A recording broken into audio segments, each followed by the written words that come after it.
Hello, hello, hello, hello, hello. Ooh, I'm exhausted. Hello, everyone, and welcome to Rio Kuruk. So, I don't know what I'm doing today. Well, I don't know what I'm doing specifically today, but I know what I'm doing in general today. I'm looking for unicorns. I have an oracle, well, two oracle decks that have unicorns. Oh crap! I actually have a third deck. No, that's a Pegasus, and I don't think that Pegasus is a unicorn. I've been seeing unicorns lately. Um, they've just been popping up, and I think it started on Prime Day Part Two on the 13th when my coworkers were on there and they went to a thing called summer camp, and there was a giant unicorn pool floaty or something. So they were like, "Oh, look for unicorn pool floaties." Now, to be fair, it's been a lot of unicorn pool floaties, so unicorns in water. But I've seen a few unicorns in some other places too. Um, so I'm just gonna pull before and after the unicorn and the animal spirit and the empowerment card in the magical dimensions oracle cards and activators, because I believe she's riding a unicorn, and then we'll branch out from to tarot from there, um, and we'll see where this goes.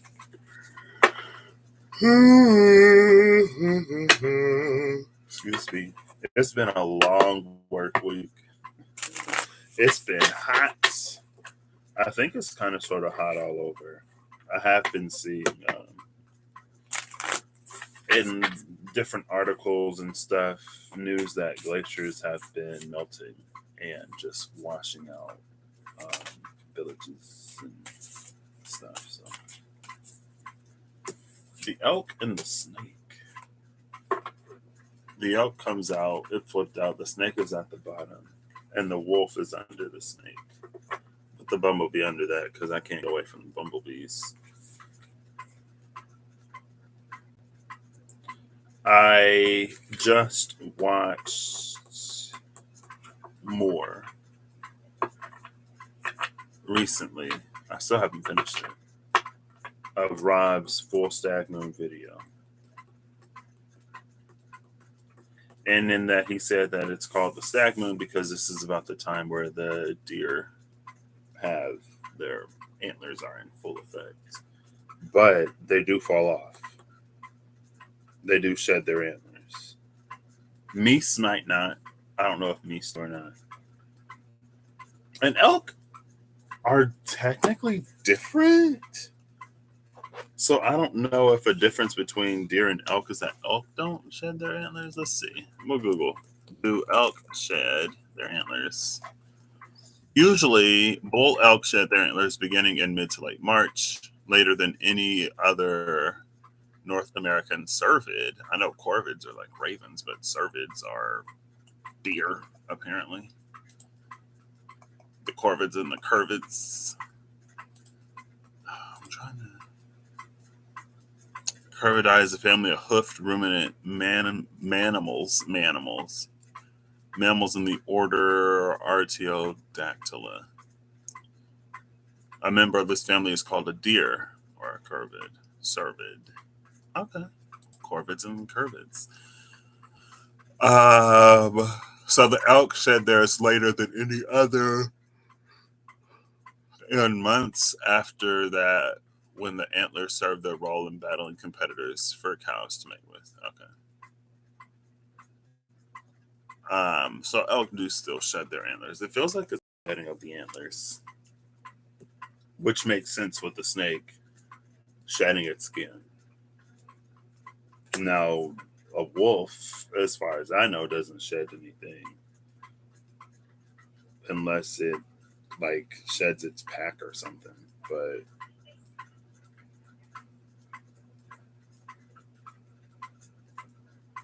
it's just like, well, it's also interesting that one's in the light and one's in the dark, and then the wolf is in both. sort of. Um, but it's just like that change, that growth. This is all earth. Earth, earth, earth.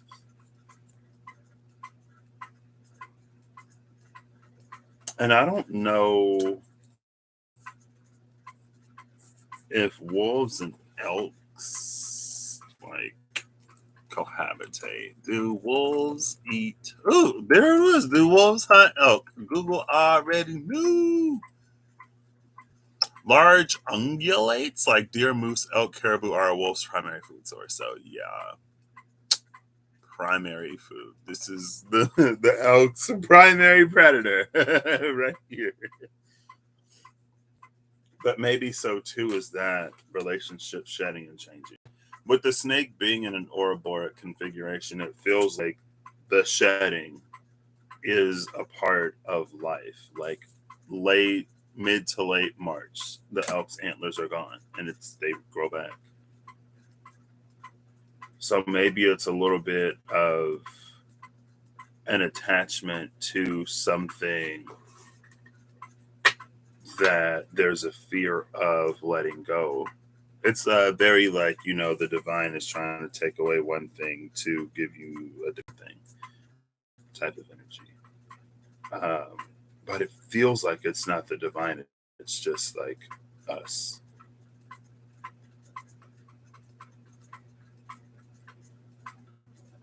I mean, like it is, but the focus isn't on what the divine is giving or what it's taking. The focus is on us letting go.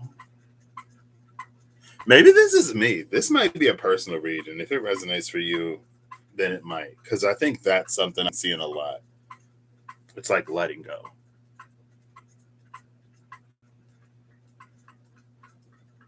Okay, well, I'll keep these here, and I'm gonna see if they fit oh, I know what this is about. Okay, well, I guess we'll read it anyway. We're gonna start with the empowerment card because that makes sense. I'm gonna give this one more shuffle. The solar and sacral portals at the cut. Oof. All right, let's do it. Let's go for it. And then I'll cut it in half. And I'm gonna look before and after. I'm gonna pull from the top of the deck. Empowerment. The first card out is Awakening, which is number 3. Ancient knowledge, memories, and connection. The second card, because I read the top 3 typically, is number 2. So we got 3, 2. It's attachment. Attachment is accumulation, defensiveness, and scarcity. So how I was like, I've been seeing a lot of like let go, letting go, like that's been a thing. And then the third card is 41. So we get the 4 from before the 3 and the 1 from after the 2, and it's transformation.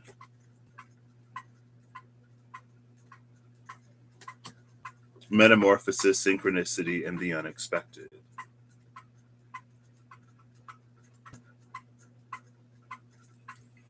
Awakening, attachment, and transformation.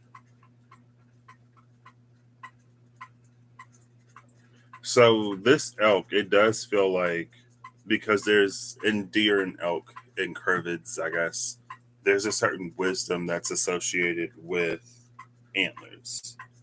And it's a wisdom that's partially gained through experience, partially through some kind of spiritual connection. And they shed them.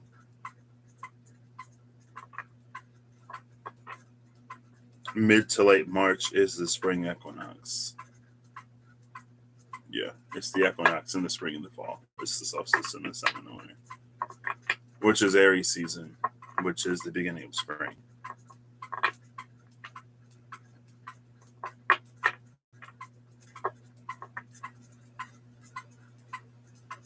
Which is interesting because it feels like it pushes the seasons back.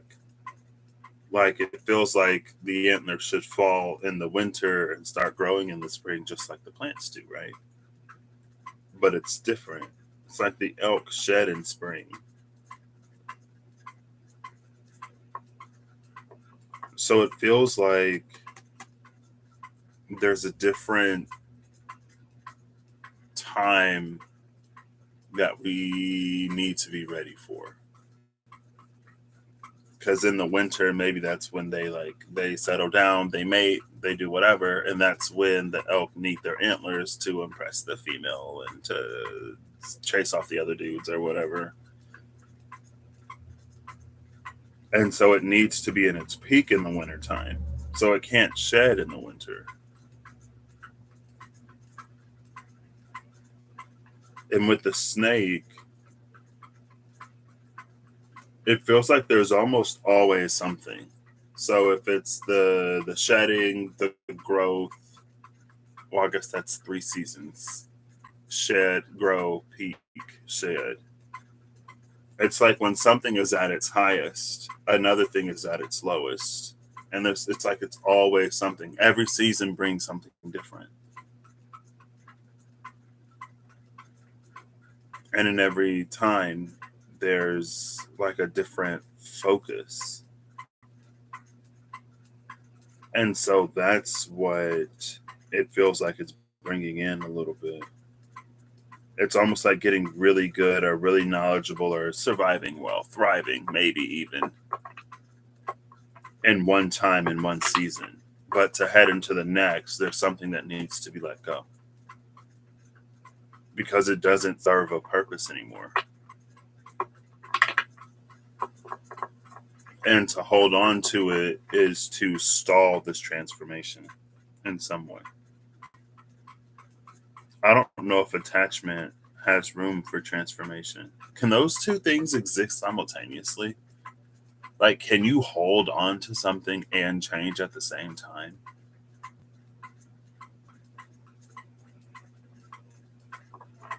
I mean, yeah, but the things that change, it's not the things that you hold on to.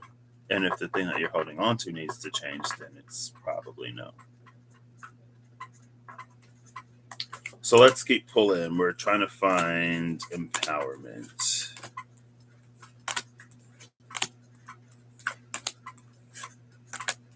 Oh, I see a wolf. The wolf is on isolation. Oof, loneliness, reconnection at home. The wolf is on fire. Okay, here's empowerment.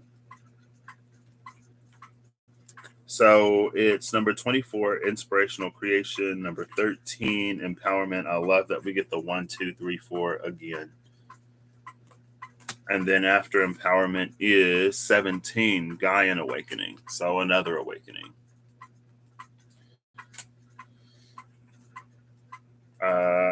My favorite card is before this. Ice Queen is my favorite card in this deck.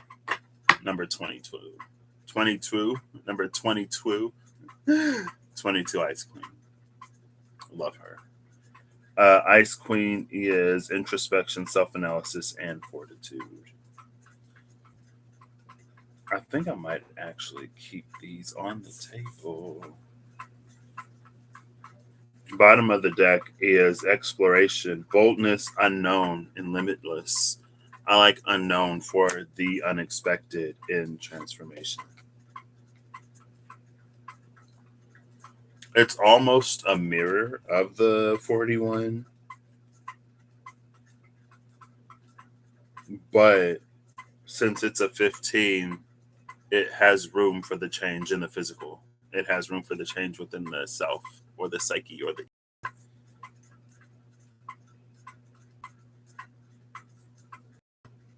I mean, I guess a 1, with 1 being its the initiator or whatever that it is. With 1 having the movement that it does, it can also involve change, but it's not necessarily. It feels like 1 is an energy that will enact change or it will bring change to something. Oh, look at that. Right behind exploration is exiled, which is the 14 mirror. So it's 15, 14, 3, 2. That's another thing I've been seeing a lot. It's like either 7, 6, 5, or 4, 5, 6. It goes up or down. And then, of course, there's the repeating numbers as always. Exiled is illusion of separation, disconnect, and isolation. It's interesting that isolation is there because isolation is the wolf. And it was what? Loneliness, something, and home.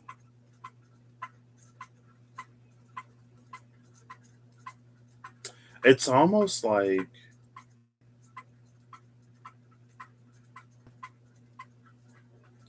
it almost feels like having like seen everything. Wait, what's on the other side? The crown portal. So Ice Queen and Crown Portal are outside of the window that I was looking at. So Ice Queen is before inspirational creation. Crown Portal is after Gaian Awakening. But yeah, it almost feels like having sort of seen or experienced everything that one has to offer. And it's time for something different. So, inspirational creation number 24 is alchemy, the elements, and innovation, which is well, considering all the elemental everything. It's also so my journey buddy told me that they have milk frothers at Aldi for like $10. So I pass Aldi on the way to work every day. And Friday, I think I was on the way home and my mom was there. She picked me up. And I was like, oh, I wanted to stop at Aldi. And she was like, well, you'll be driving to work tomorrow. I worked yesterday.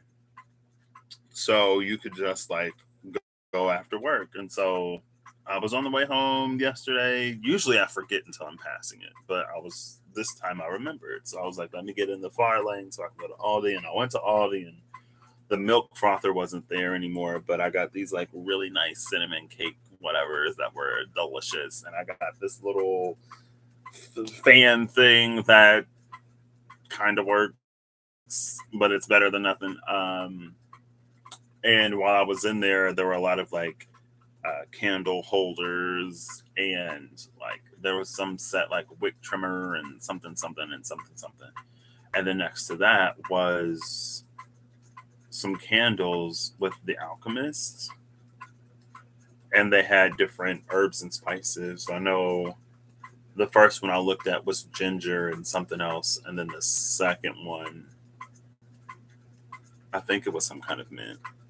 But it's just interesting because the alchemist was there. The alchemy had candles. It was a brand apparently, a brand of candles that you can find at Aldi. And it's also I went to Aldi in not Newcastle, Darlington. I went to Aldi in Darlington for lunch one day. I walked there. Um, and I thought back to that day. And it was a pretty nice day. I didn't spend as much time as I wanted to outside that day because there was an apartment showing that I thought I had to be at the apartment for. I thought my friend was putting me on the spot and making me show the apartment to somebody. And I was like, but the complex, the people who own it were actually the ones that were showing it. He was just letting me know that they would be there. So I could have stayed for lunch while they did the whole apartment viewing or whatever, but it's fine. I remember that walk to Aldi uh, and how nice it was. And it almost took me back there. Uh, oh, okay, attachment. I get it. It took me back there because it was something that I had did by myself. And I've talked about my eyes before on here, but because my eyes were what they were, I didn't think that I would have the ability to be self sufficient in life. And that trip was one of the times like I went by myself and I was able to see everything. I made it just fine. The walk to Aldi was something I did by myself. And that was before I went to London and I met Kirsty. And we rode the train, not the train, the underground together to Q. And she made sure I got back. um, but in that experience, because I had been there before, but the last time I was in London, I couldn't see. It's time to mute the banjo. 1 second. The last time I was in London, I couldn't see. It just says yes. There's a text that says yes. So maybe that's my sign that I am on the right track. I couldn't see. So this time being with her and like sort of like paying a little bit more attention as we go, it's like the public transportation system is pretty easy to navigate. And this time also I ended up getting a SIM card, so I had service, so I could just Google Maps stuff if I were like lost. And so one day I actually did take the train and I went because I had to get tested before I came back to the States. I had to get a negative test. And I went to the appointment by myself. And at first, so this is how the story of Q sort of played out. I was originally going to meet Kirsty at the gardens. And so I was looking at stuff to find out how to get there. And I asked my friend, like, because he said that it sounded like a place his mom would like to visit. So I was like, oh, we can all go. I'll go with Kirsty. You go with your mom and the family. And then it's like, so I won't get lost on the way there. Is this another dragon? It is. World of Warcraft Dragonflight removes gendered language from character creator. Okay, an hour ago. So here's a dragon that's just randomly popped up that I cannot get rid of. 1 second. And the dragon is on the challenges card. And so he didn't. It's this. No, it's this one. There we go. I got rid of it. He was like, no, I don't want to go. I don't want to be a third wheel, blah, blah, blah, whatever. And I'm like, well, because he was like, I don't know if my family will go because, we didn't plan for it in advance or blah, blah, blah, whatever. And I'm like, you don't want a third wheel, but I third wheel literally every single time I go on vacation with you and your now fiance. And there was a part of me that was like, a little like, you know what I mean? A little annoyed because it's like and then like I'm going to do it in Canada in a few months. Which isn't happening. But I was like, you know what? It almost felt better with him not going. And I knew that I'd be okay. And then Kirsty said like she would meet me. And I was like, okay, yeah, I'll be fine. I'm not going to get lost. But in the moment, even though I was honestly like annoyed and upset that he would pull the whole like, I don't want a third wheel, but that's literally what I do. Anyway, there was a part of me that realized that like there's a reason why this is happening. And what's interesting is with that friend,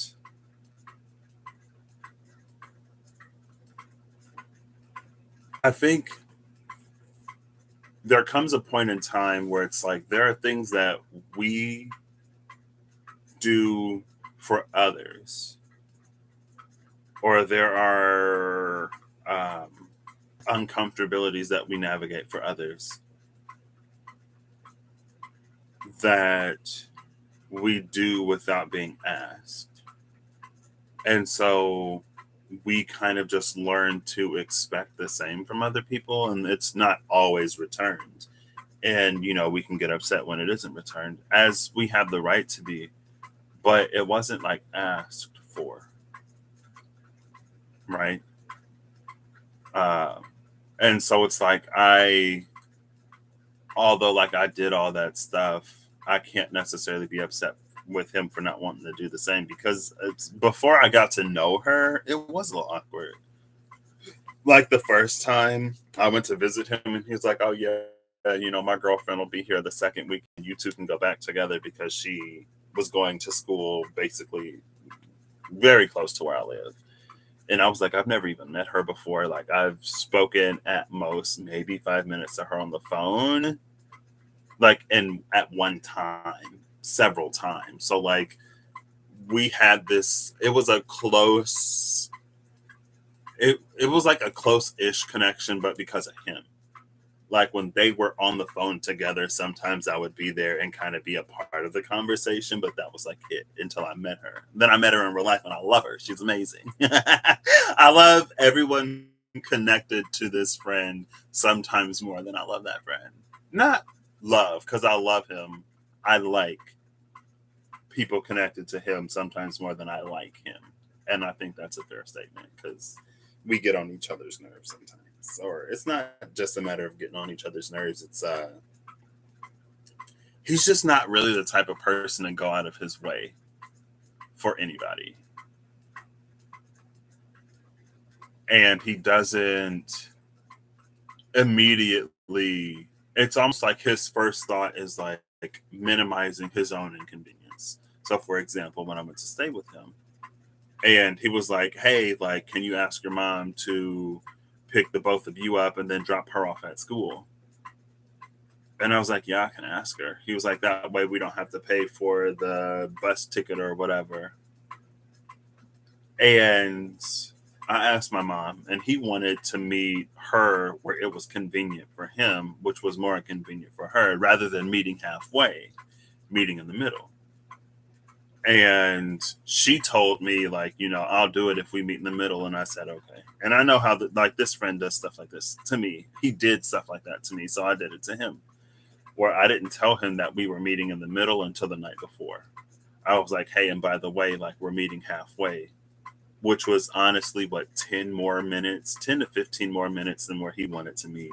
But because, like, he's coming from one side of a major city, a big-ish city, and she's going to, like, she would have to basically go through the city from the other side, and it would add a considerable amount of time rather than meeting halfway. And when I told him, he was like flipping out. He was like, that's not what you said, blah, blah, blah, blah, blah. And I'm like, yeah, but you do this to me all the time. And he was like, yeah, we agree to it. I was like, we don't agree to it when you make the decision and I don't have a choice but to accept it because we're in that situation and there's nothing else I can do. That's not me agreeing to anything. That's you putting me in a situation where I have no other choice. And now I'm doing it to you and it doesn't feel good, does it? No.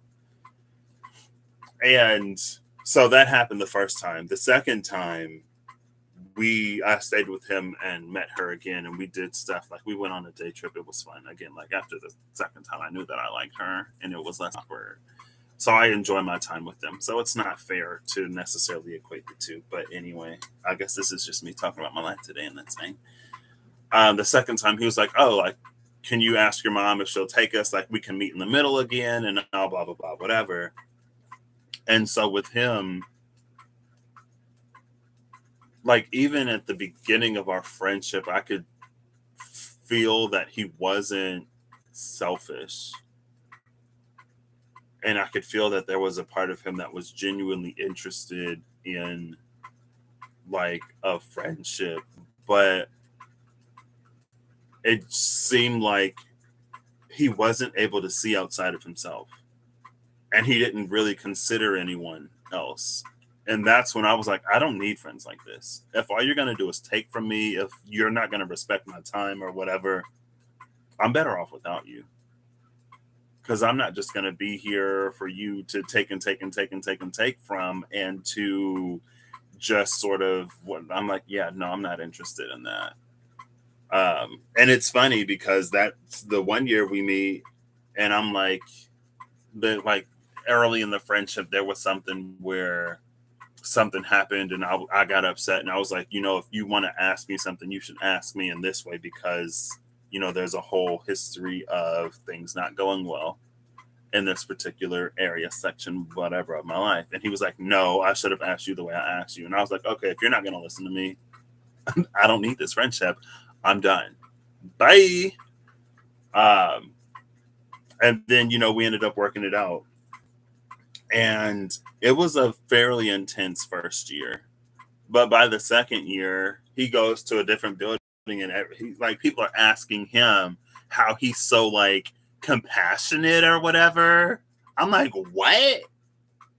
Like, you're welcome. To everyone else in this man's life, you're welcome. And then I talked to his now fiance one day when he was at work or whatever, and she was like, "Yeah, I could tell that like after he met you, like he, it's just a consideration." And so that's why, like, I know it's not. I've seen him become more considerate, and I know that it's just like he's the type of person that he's very like he can be very like planned out and very logical. And so if he's coming up with a plan or if he's factoring in all these considerations, other people aren't necessarily a part of it. Partially because you can't really factor for other people. How do you know what they're going to do or not do or blah, blah, blah, whatever? Anyway, things have improved. My last trip there. So back to where I was going. I knew that there was a reason why, although I was upset that he was like, I don't want a third, blah, blah, blah, blah, whatever. I was like, okay. I knew that there was a reason why. And so it's because I went without him and Kirsty met me that I got comfortable with the public transportation system. And it's because I was comfortable with the public transportation system that I was able to make it to my appointment by myself. And that was part of the theme of my last trip to London, like going there back and alone or going back and forth alone and like meeting Kirsty. So that was like I can do stuff by myself. Meeting Kirsty was um like being open, I guess, to people, not being so isolated or whatever. And again, like I knew everything would be fine. Um, she's amazing. I knew she was amazing. I knew it would be wonderful. It was the day was a little bit more magical than I expected. The level of flow and like effortlessness and like even like some of the people we met were like chatty, like really chatty. But yeah, that was the thing. And then it was like there were a few things I learned through experience on that trip. And one of them is that more self-sufficient than I'm more self-sufficient than I'm comfortable with allowing myself to find out that I am. And like, I'll drive to work and driving isn't something that I thought I'd be able to do. Uh, and so there is part of this attachment feels like it's an attachment to, again, I guess it's fitting that I'm still in my Saturn return, because that was the theme for the first pass, and now that Saturn's retrograding, I'll get a second pass, and then when Saturn goes direct, I'll get a third pass, and then I'll be in the clear. Um, Part of the first one, it was like realizing that a lot of the limitations that may have, it's almost like regardless of how true they were, some of them were actual like physical limitations because of a disability. Other ones were imagined for self-preservation and protection or whatever, to not get hurt, blah blah blah. And it was like, this isn't, like, these aren't a thing anymore. So basically, long story short, I'm still working through that attachment, or still working through detaching from that, not believing I could be self-sufficient. Hey Kathy, how you doing? How are you? It's warm. Um,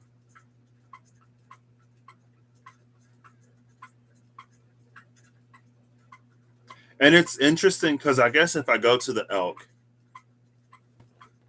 yeah, and that was like, because I know it was in February. It was a huge like patterning thing when it came to. Oh wow, did that help? That probably did. Everything is like connected. Not a lot of things can be connected. Because actually in February I worked through a whole like sort of anxiousness about meeting new people when I went to Dungeons and Dragons thing. And like working through that probably made sure that I was comfortable that like, I actually met up with Kirsty. And that's an experience that I'd not trade. Glad to hear it.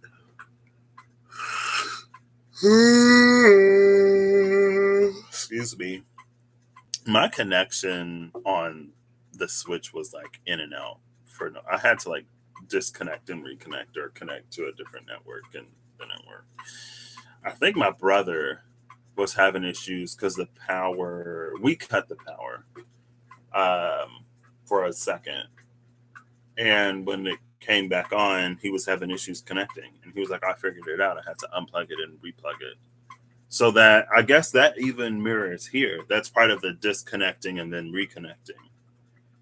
Um, is that a soft reboot or a hard reboot?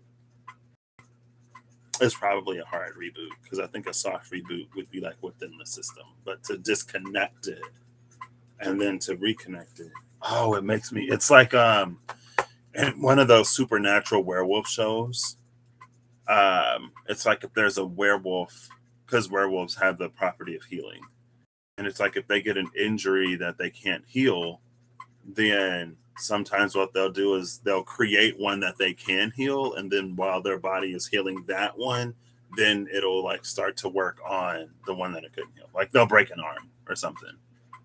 Um, and it's not about like breaking bones or whatever, but it's almost like it's that reset. And again, with the elk and the snake, that's part of this. But the thing with the elk that's so interesting is it's not until like because I didn't get really serious about working through my disability and rather than just like being powerless against it until 2019. So it was like 2 years from January 2019 to like December 2020. Because in December 2020, I had my cataract surgery. So that was like a whole almost 2 years where I'm learning to work through this. And then at the end of that 2 year period, it's like, oh yeah, like this is what's affecting you. And it's a simple procedure. It's pretty quick. It's pretty easy. And because of insurance, I didn't have to pay for it. I was like, what? What? It's a free fix for something that I thought I wouldn't be able to have. I thought my quality, I don't want to say my quality of life would have been lower because I could have still had like a high quality of life, but I wasn't allowing myself to have that quality of life because of how I felt about it pre 2019. Post 20 or during 2019, I was like,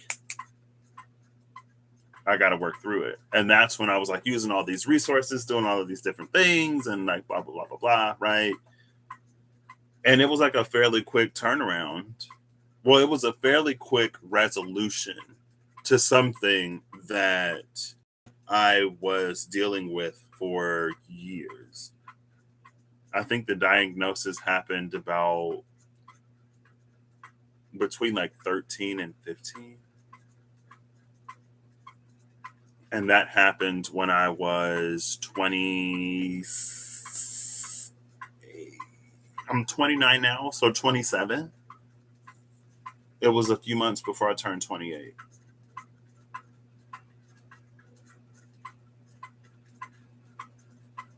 And so that was a good like decade and a half. So it was your big year. 2019 was, I mean, it was the year before 2020. It was the last year before 2020. um,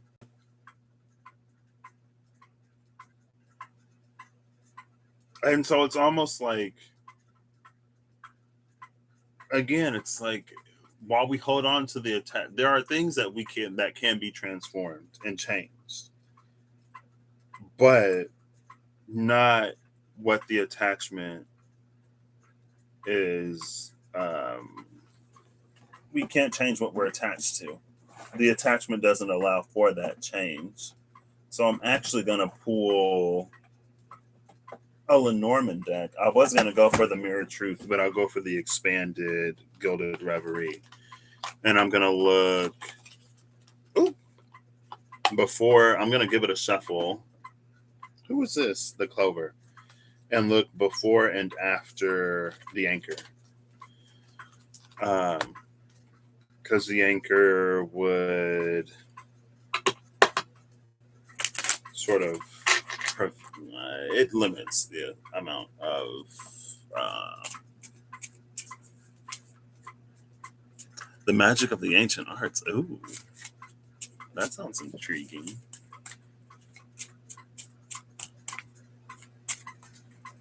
I'll pull from the bottom this time. So we got the sun. What is 16? I'm like, what is this? The sun, 16, and the daybirds. Oh, I forget my camera's over here now. I don't know what 16 is.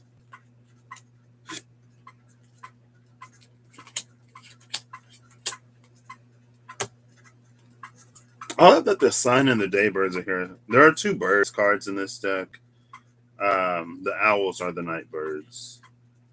Oh, it's the stars! It's the stars! I almost thought it was a star, but then it looked more astrological. It's something, I don't know. But there are several. The sun, the stars, and the daybirds. The sun is a star, so many suns. Oh, astrology, runes, tarot, etc. Okay. Gotcha. I thought it was, I don't know what I was thinking when you said, I mean, honestly, my brain didn't. It was just like, ooh, ancient arts. What's that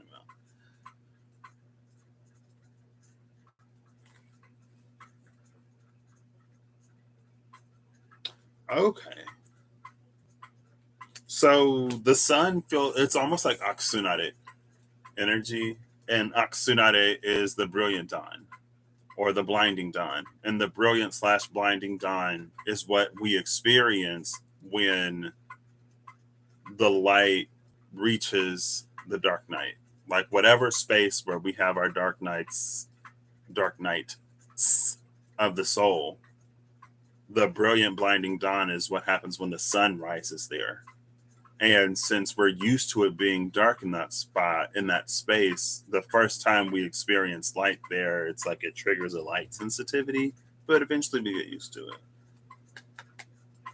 But it feels like this is one sun that leads to many suns that turns on some kind of, because this is day. This is the sun and this is day. These are the stars. The sun, the stars, and day, rather than the sun, the stars, and night. And it's like, it's because the sun is always there. But when we are turned away from it, we experience night. In the nighttime, we have the stars. But it also feels like the stars are some kind of beacon, like smoke, like signal fires on the top of a mountain range, and how there's like one signal fire, and then from another mountain, like from these various peaks, these signals will sort of go up so that the message spreads. And then we experience the day. That's the bottom. But we're looking for the anchor. This is interesting. And then look, oh. Then the tower is after the birds, but we see the day. Not only is the day breaking in the tower, but there are like several towers, like separated by distance, right? And so it's almost like that signal fiery energy. This makes me think of Lionsgate, when the sun, Sirius, and whatever the other star comes into alignment over the pyramids of Giza. I don't know why, but it's, well, I mean, I guess there's a reason why. I don't know what it means, but it's making me think of Lionsgate for some reason. And that alignment of stars and the pyramids, monuments and stars. Hey Eve, how you doing?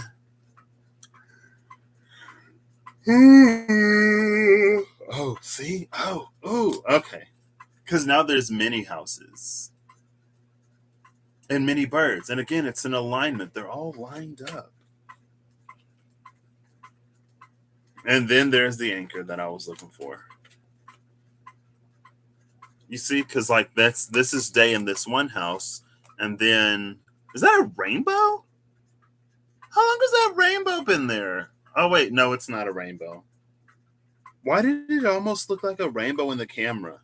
Maybe it was because of how doesn't that tower look like a rainbow to y'all in the camera a little bit?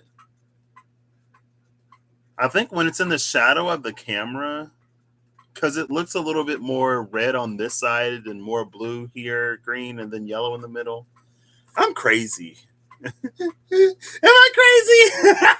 Because I'm looking at the card and it's like, that does not look like a rainbow. It looks like a rainbow when it's in the shadow of the camera. I get low key rainbow vibes.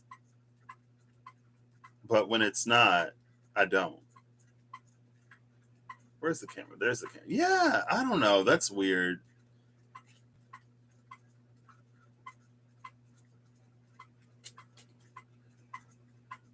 Anyway, all the birdhouses. It has a luminescence. Okay, thank you. Here's our anchor. Oh. I think 37 is time. Okay. So there's our anchor. Our anchor is in between time and the ring. Oh my gosh, a time ring. There was, so you know how I talked about the scientists had did something with the time crystal or whatever. So last night I saw an article, I think I sent it to Reem, about how physicists say that within a certain viewpoint or whatever, time loops are supported by physics, and that even within our own world, even within our own sort of working conception of reality, time loops can exist in certain contexts and it not violate the laws of physics. And then I saw yesterday that like scientists had connected to, like, they linked two time crystals together or something. And I don't know anything about quantum physics. I saw the article about the time crystal and it's anti whatever. I don't know what it means. I don't know what linking two time crystals means, but this is literally, it feels like it's a literal time loop. And the reason why I'm almost not surprised is because of the snake here around the flower of life. I don't know what the flower of life means. I know it's a thing. I barely know it's a thing because I could be incorrect. Some kind of sacred geometry, something. I don't know.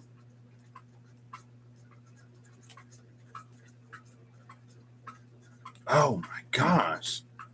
See, but then this guy in Awakening, it has that loop, but it feels like the Triforce like shape, that's a way out of it. Like it feels like this is a loop, and then this is some kind of portal to like get out of the loop or something.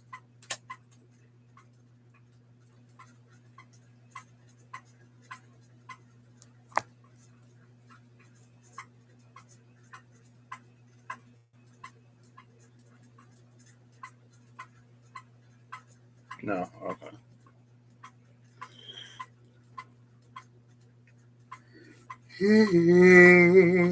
Excuse me.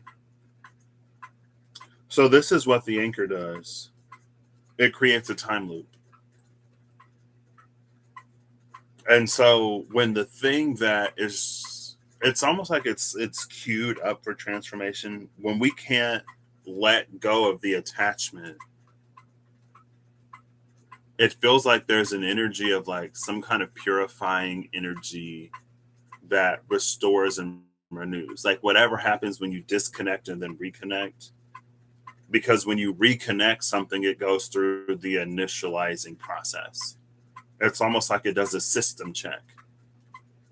And so if the system falls out of balance, or if the system falls out of whack in some way, you disconnect, reconnect, it boots. When it goes through the boot up process, it analyzes the system, and then it corrects for whatever needs to be corrected for, and it puts it in whatever. But the attachment, that's literally the attachment. You can't disconnect when there's an attachment. And without the ability to disconnect, there's something that doesn't run through the process, and it creates time loops where we continue to, like, there's something in that process that continues to run and run and run. And it's almost like, because it's a non-isolated system, there are these other processes that'll get updated. There are these other things that'll work, and they'll be like modernized in a way, but then we'll still have this one program that's like, it's still whatever, and it's a core program.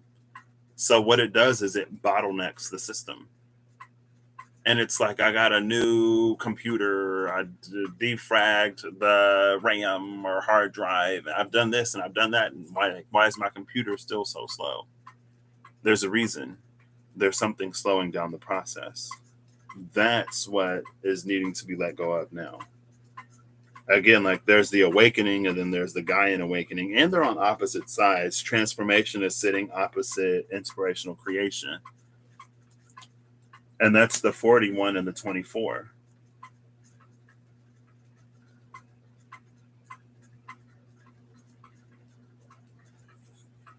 So again, we have that almost mirror energy, but one of them is shifted up.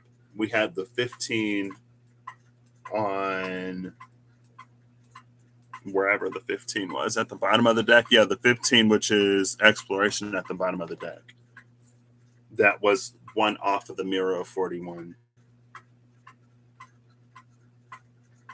And now we have the 24, which is one off on the ones place instead of being one off on the tens place.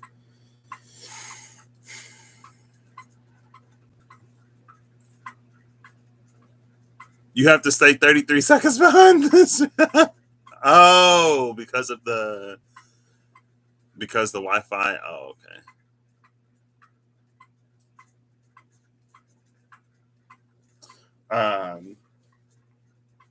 Is it 111? No, it was like 111. Oops. When I booted it. Oh, I accidentally paused. So I have 24 hours of pure white screen up right now. I accidentally paused the video at 54 minutes and 44 seconds. So now it's 54:45. There you go. Hey, David, how are you doing? Excuse me. But it was 111. Is it? Yeah, it's been almost an hour. Okay. My laptop is on Eastern time, and I live on Central. So my laptop said 111 when I booted it up, and then it was just 111.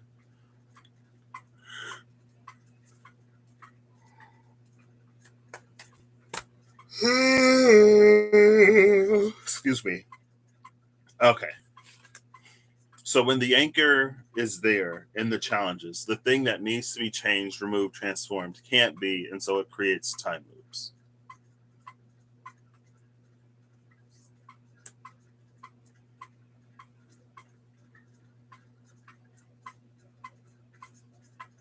Now it's interesting because I laid the next three on top of the first three.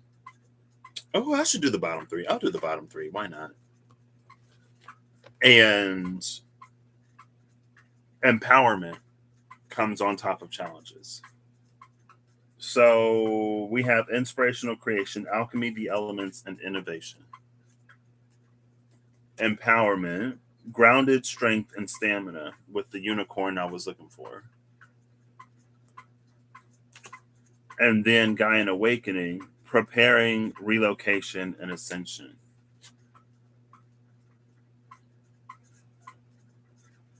I'm watching a show on Netflix right now that I feel is probably influencing a lot of my dreams because I watch it before I go to sleep. But anyway, on the episode yesterday, Oh, this fits the theme. It fits the theme. Um, so the guidance counselor therapist type person was like, a lot of traumatic things have happened this year. And, some people are dealing with it in this way. Some people are dealing with it in that way. Some people are dealing with it in entirely different ways. But it's a show about magic and the supernatural. So they got like werewolves, vampires, fairies, now phoenixes, all kinds, sphinxes, all kinds of stuff. A lot of stuff is like forgotten. It's like you're a myth, like you shouldn't exist. And it's like, yeah, because the knowledge of the remembrance of my existence, the knowledge of my existence was wiped from all memory, wiped from a lot of stuff. And when you only got, myths that are however long or however old to go off of, it's not always accurate anyway. Anyway, there was a simulation that they plugged their brains into so that there was some kind of realization they could get to help them work through the trauma, but to see the thing that they weren't seeing as they were working through their trauma. And to escape the simulation, it's like when you get put into the simulation, you're going to forget everything outside of your character in that simulation. And as you work through the thing, when you work through it, you'll see a word. That's your escape word. You'll read it and then you'll get all your memories back and then you'll be able to exit the simulation. It's making me think of that because of the time loop, the portal, the exit out of the time loop, and then the words that sort of pop up. That's why it's making me think of that. So the show is Legacies, which I guess is like Vampire Diaries and then the originals, and then Legacies is after the originals. I didn't watch Vampire Diaries or the originals, but it's a school for supernatural children to help them get control of themselves before they go out into the world, so they're not causing havoc and stuff like that. Because they're still kids, and as kids they're just like really powerful kids, and kids already have temper tantrums and do stuff and make mistakes and learn and grow. It's a safe place for them to do that until they become adults and they can go out into the world, whatever. But it makes me think of that simulation with the time loops. It's like until you get it, when you get the word, then you can get out of it, but it's something that you have to realize.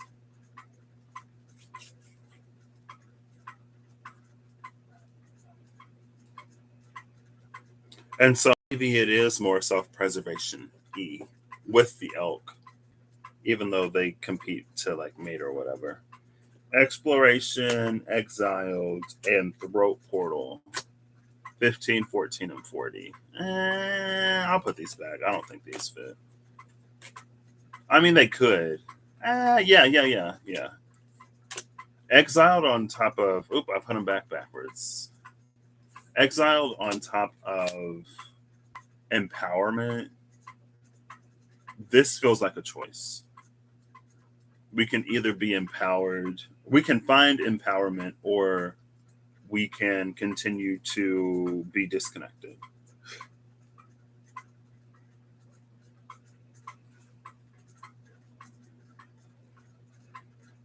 So it's transformation, guide, awakening, and throat portal. Throat portal is speak your truth, courage, and suppression when out of balance. Exploration again is boldness, unknown, and limitless. On top of inspirational creation, alchemy of the elements, and innovation.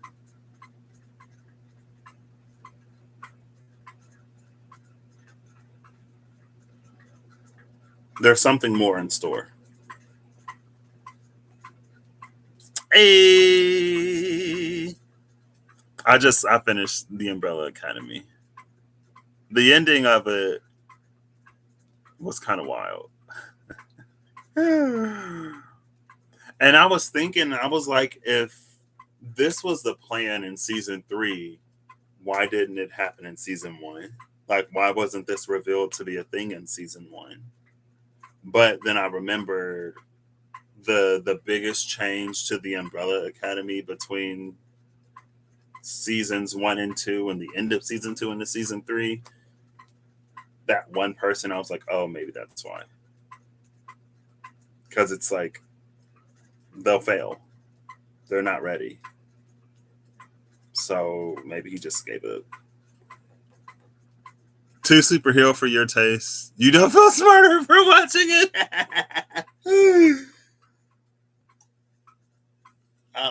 I think I did enjoy it. I enjoyed it. It was kind of the last season was,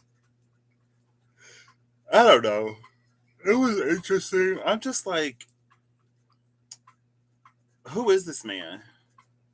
Really? I don't know. I did like it though. I'm not a huge. Well, I guess I'm more into. Maybe it's the time. It's the time travel for me because I'm not really into like Marvel or DC or superheroes. But Multiverse of Madness, I watched because multiverse or time travel, it gets me. If it has the multiverse or time travel in it, I'm down. I'm biased in that way. So now I'm going to keep looking through here to find the other unicorn. Just to get the second unicorn on the table. Here we go. So it's the buffalo. Ah, speaking of the Umbrella Academy season 3, it's the buffalo, the unicorn, and the nightingale. Earth and air. Oh, speaking of that inspirational creation. So the buffalo is earth, the nightingale is ale. Ale is air. Before the buffalo is the fish, which is water. After the nightingale is the cheetah, which is fire. So around the unicorn, for 2 cards before, 2 cards after, we have water and earth on the same side, and then air and fire on the same side. Water and earth being more feminine, air and fire being more masculine, traditionally more yang. We got all the elements. The alchemist is here in inspirational creation. What's interesting is they're all sort of looking in the same direction, but only the nightingale is looking up. It's like the buffalo is kind of looking a little bit down. The unicorn is looking a little bit more eye level, and then the nightingale is looking up in a way.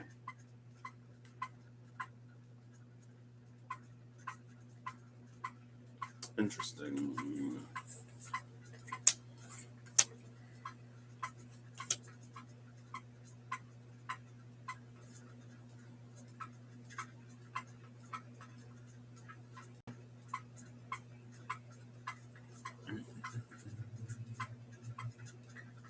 Mm-hmm. Do do do do do.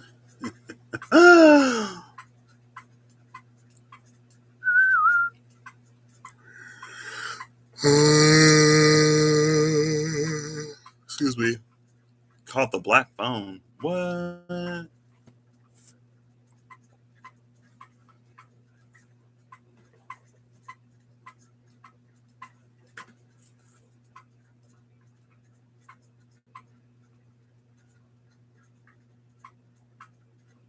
I think the biggest difference between these, the throat portal. See, that's why I kept the cards. That's why I went 3 cards out at the bottom of the deck because it's right here in the throat portal, and the nightingale is on the side of the throat portal.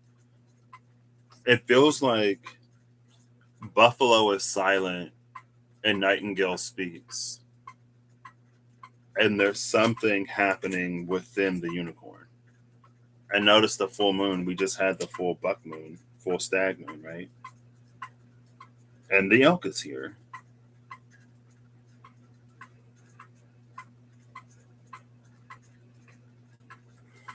And then there's water and fire.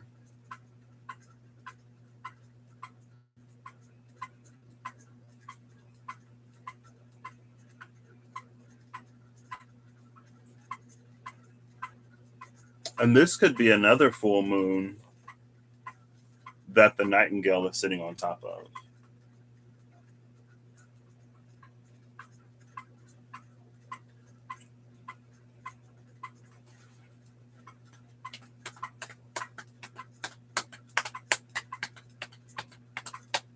I'm going to look before and after the whale, because that is one of the cards in the expanded Lenormand. But I got to look up what number it is.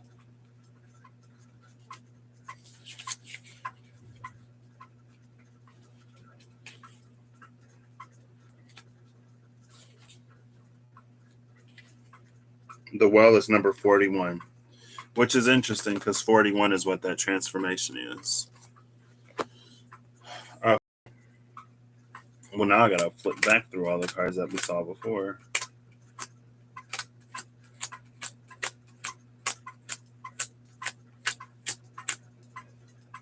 $40, $42. Where's 41? $23, $32.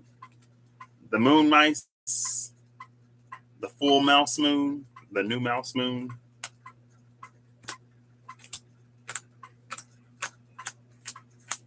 Here's 41. The coffin.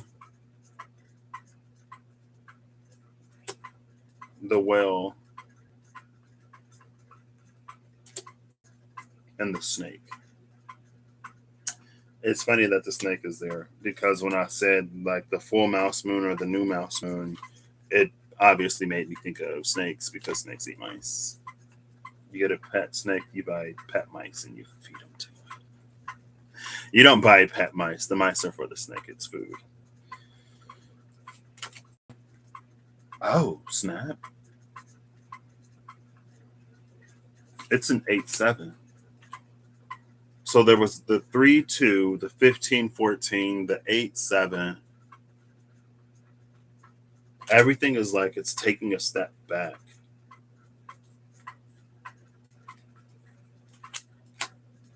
But that's the disconnect and reset. The disconnect and reconnect. You got to disconnect and reconnect to go further.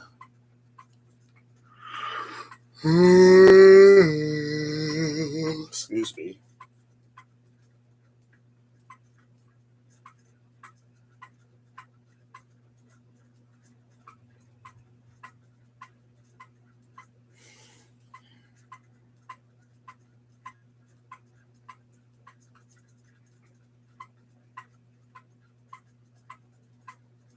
Okay. So the snake is a snake, but it's not. The difference between, because we already have a snake on the table. I already forgot. I can't see the snake because of the time loop. Out of sight, out of mind. There's a difference between these snakes. The Lenormand snake has let go of its tail. It's like it's let go of its tail, but the loop, because of how it's coiled, is still down here.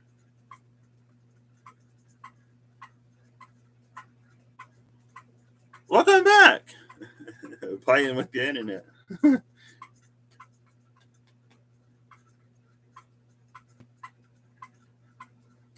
This is interesting because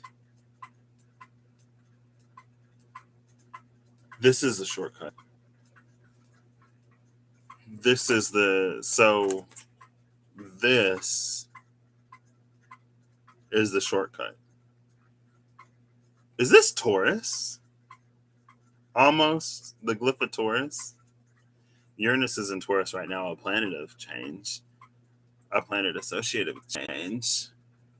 I mean, it's kind of revolutionary change, but change is change, kind of. Because the thing about the shortcut is like this is the path, and then eventually we break it. But the shortcut is it doesn't fall into that. It just continues to move almost as if it isn't there. Like there was the dip. When I drew out the shortcut, it's like this, and then there's a dip and maybe another dip, and then eventually you come up. But the shortcut creates the bridge so that you don't fall into the dip. And so now I have to look before and after the bridge. I'm actually going to shuffle it because I pulled the wishing well out and the wishing well should have stayed in the deck. I'm going to shuffle it and then we're going to see what that bridge is. And Anubis is here. This actually, high key, looks like the second key to Malivore. Or was it the third? It was the second. This looks like the second key to Malivore in Legacies. It was a little Anubis head urn.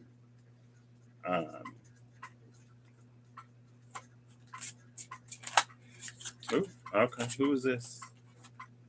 The anchor. The anchor was the first thing I went looking for. The anchor is, again, the anchor is the time loop. The anchor is the thing that keeps us sort of circling until we exit out the other horn of Taurus.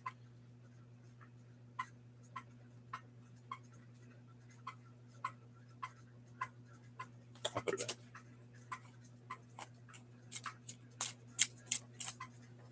I feel like what? It's the North Node, Uranus. I think you're right. The mask. I'm not looking for cards. I'm not looking for cards. This feels like guises and disguises. Isn't it interesting that guise and disguise kind of sort of mean the same thing? Like the guise of something is the appearance of something. But, well, I guess if the guise is true, then the disguise is false. Because it's almost like disguise would be like to disrobe. If you take the robe off of something, if you take the guise off of something to disguise it, shouldn't it be to see its true face? But if the guise is the truth, then to remove the truth is to put the mask on. I'm going to have to look at... Okay. When you said verified planets in Taurus, I was thinking like social media verification for some reason. Like Uranus is verified, Mars is verified, the North Node is verified, but all of those other planets, be careful because you might get scammed. If they don't have that check mark next to it, it's not the real deal. Let's see, guys. Guise is an external form, appearance, or manner of presentation, typically concealing the true nature of something. And disguise is like the same thing.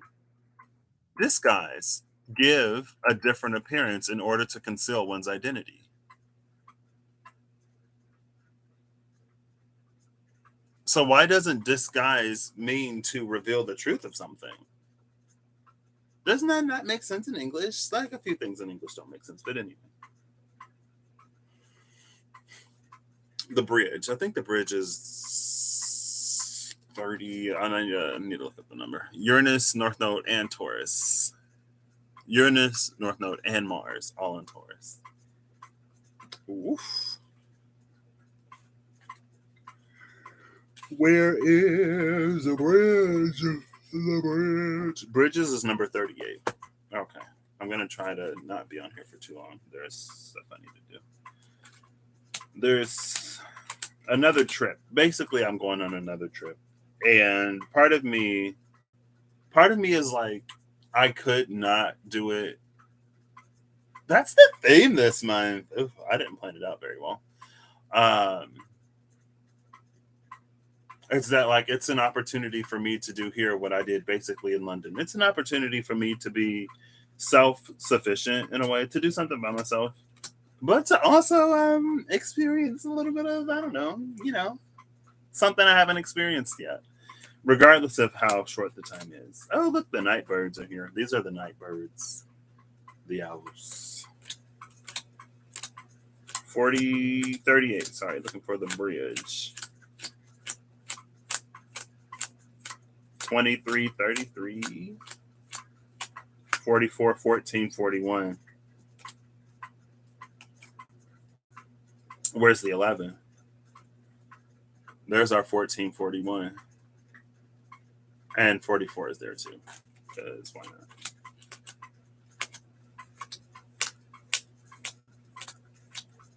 There is no bridge. Hello? Am I missing a card?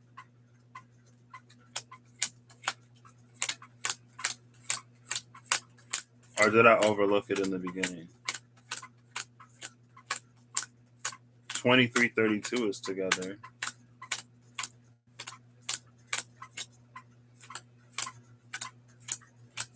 There's no bridge.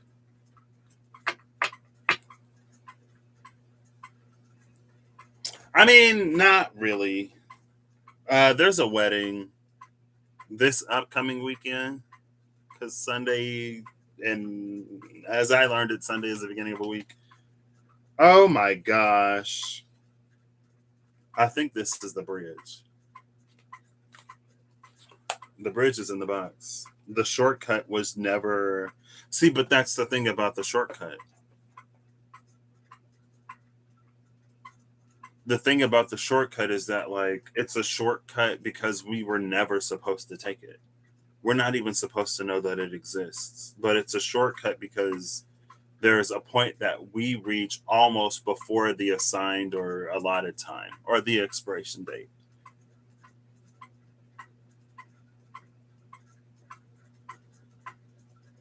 And I don't know if these time loops are necessarily infinite or if it loops a certain number of times and then things proceed. Or I don't know if it's like time loops here while something else proceeds, and then after it reaches a certain point, then time resumes. I could almost see that being a thing if we are in a space of deciding. So if we're still sort of deciding more collectively, then some things might be looping until the decision is made or reached or whatever. I mean, even in our own personal lives, we can loop and loop and loop until we make a choice and decision to move forward or to more fully go back. And so in the in between, it's like back and forth.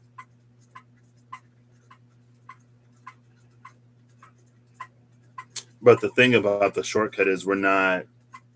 Why are these three cards left on the table? The anchor, the labyrinth, and home. Mm. It's because we make a home, and like this is a home that's made in the labyrinth. I don't want to say because it's given up, but it's almost accepted that like this is what life is, and so it makes a home there. But it makes me think. I don't know if it's a thing or not, or I don't remember where I saw it. But it's like there's a. I don't know if it was like a book or if it was like a panel where it's like somebody had reached the edge of a panel and they were supposed to go forward, but like they didn't know how, or like there wasn't a bridge there. And so they built a home there and they created a life. And I feel like they had a child and the child went beyond or something like that.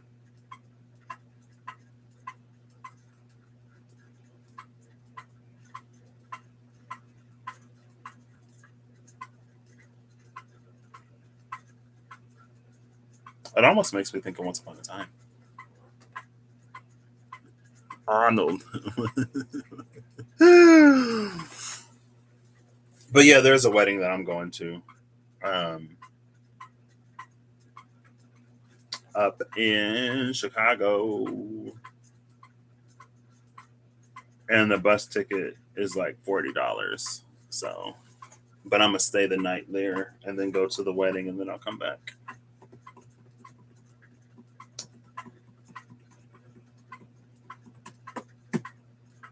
So I don't get a bridge. I mean, I can pull the bridge, but there wouldn't be. There's nothing before and there's nothing after the bridge because it's in the box.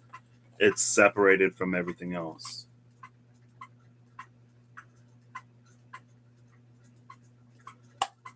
which is a big question mark. Because at first, when Exiled came out on top of Empowerment, I thought it was a choice. It's like either we break through and overcome our challenges and come into a place of empowerment, or we continue to loop in them and end up in a space of exile. But the bridge is in isolation. The bridge is separate from everything else.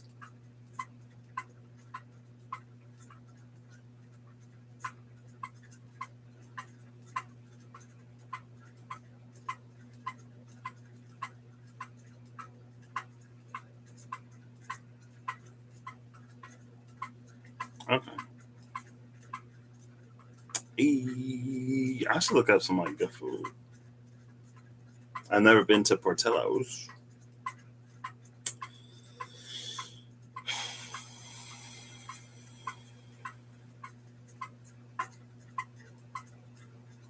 Okay, so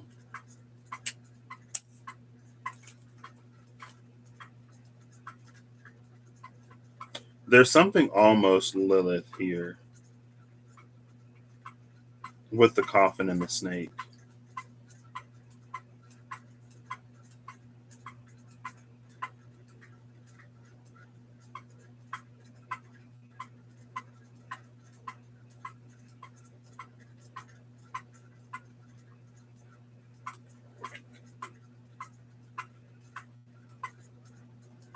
I literally thought I literally thought Chicago style pizza.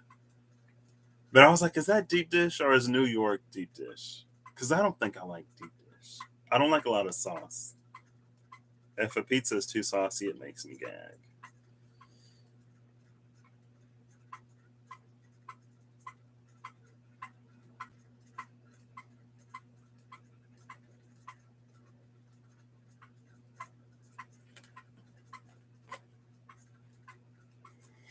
Mm.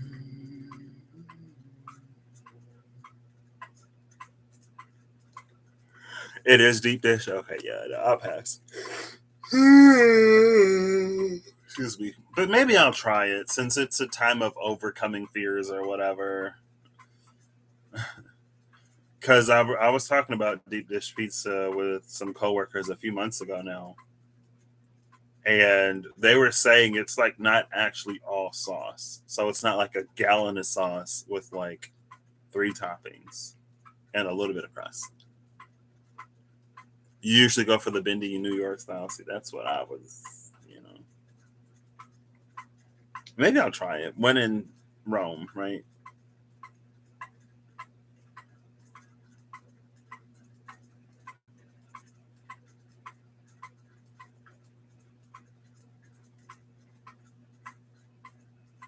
There's a whole layer to this that.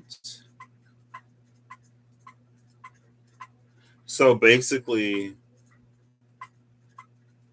it's almost like.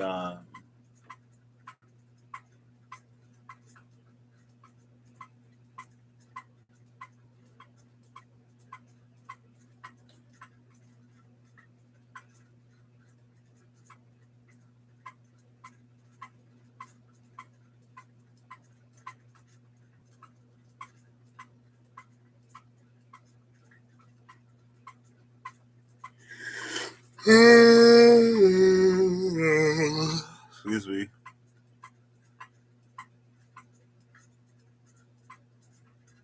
He didn't with a fork, probably.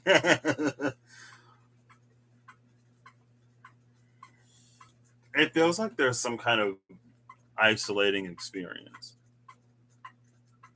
in not being subjected to the up and down roller coaster of life, of not having the pendulum swing back and forth, or of not being.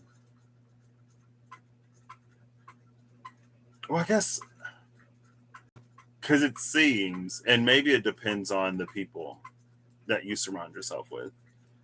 Um, but it seems like the typical experience through life is it's ups and downs. Sometimes it's good, sometimes it's bad, sometimes it's devastating, sometimes it's amazing. And the frequency of the ups and downs is like different for each. Some people experience a lot of downs, and it feels like an up is few and far in between.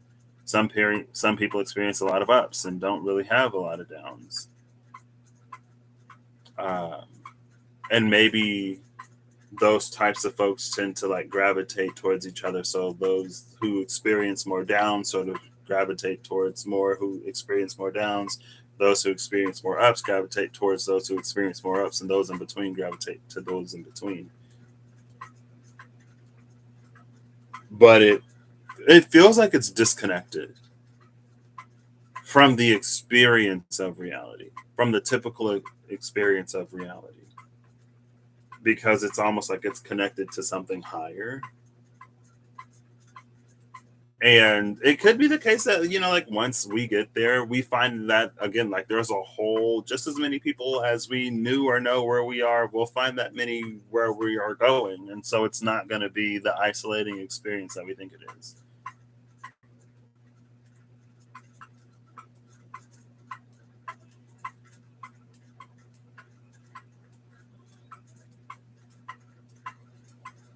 Because again, like the bridge is all by itself in the box. And exploration, exiled, and throat portal. I think too, there might be those who go through certain processes, who have certain experiences of life, and who make it their mission or whose mission it is, it doesn't matter, to try to help others. And so it's almost like they'll go into exile, but exile, it's almost like being spit out by the matrix, basically. I feel like that's the easiest way to say it, but I feel like the way that it might be taken isn't necessarily how I would want to communicate it. And it makes me think of the Genius Loci in the Goblins card. I don't remember that reading, but it makes me think of at least that part of it, where it's just like better. I don't know if it's like 5D. It could be. Maybe that's better. It's like you spit out by the 3D, you end up in the 5D. It's like the 3D rejects you into the 5 because of some kind of polarity thing. Like you're repulsed by the 3, attracted to the 5, and so you just sort of naturally get what's the beam when they beam you up? The gravity, whatever, I forget what it's called.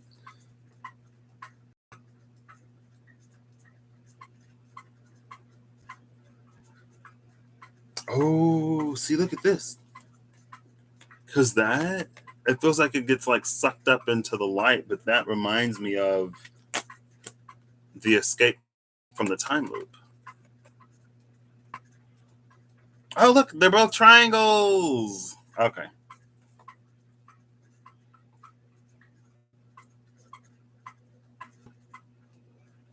I feel like there's a whole layer to this that I'm just like not getting because I don't want to dig into it. At least not over here.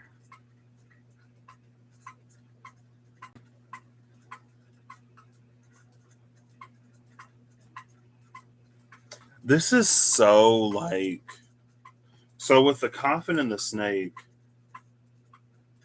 it feels like an energy of like it's almost a kind of venom that is, it can be like very deadly, but what doesn't kill you makes you stronger. So if you survive it, then you get superpowers or whatever. But the odds of people surviving aren't high. But then that makes me think of the mirror reading I did between the Revelation and Vitruvian editions of the Spirit Keeper's Tarot. Because there was the thing that the Queen of Wands would not let people face if they weren't ready for it. And then on the other side, it was the one that had sort of navigated. It's almost like you have to navigate difficulty to have it feels like a refined decision making process, but it's just like when you go to make a choice or when you go to make a decision or when you're observing something, you have more angles to look at it from, or there are various levels of complexity that you can bring to the situation. Because it's almost like there could be a very simple, easy solution to reach, but in truth, it's actually a lot more complicated. And there are a lot of complexities and even paradoxes at some point. And it's like whenever you hit a paradox, there is no wrong or right answer, but your perspective will take you in a certain direction.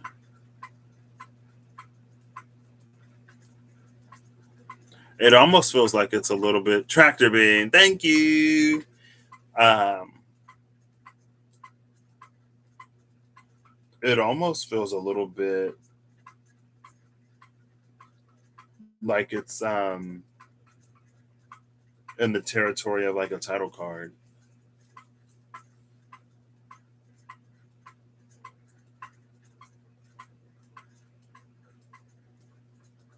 So is this a new meaning for it? Because I don't know if I have a card. Maybe the title cards will mean what they mean. Maybe they'll sometimes mean it's like there is no right or wrong answer. It's a space of choice. And what you choose in this moment will determine what you're more likely to experience moving forward.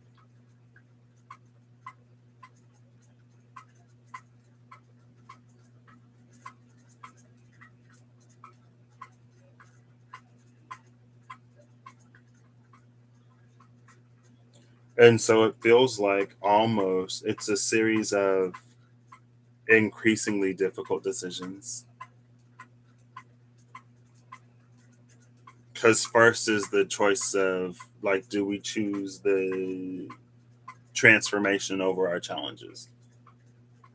And then beyond that, it's like, do we choose empowerment?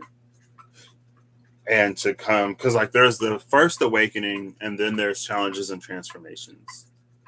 And then there's the alchemy or the inspirational creation, and then empowerment, and then the second awakening, the Gaian awakening.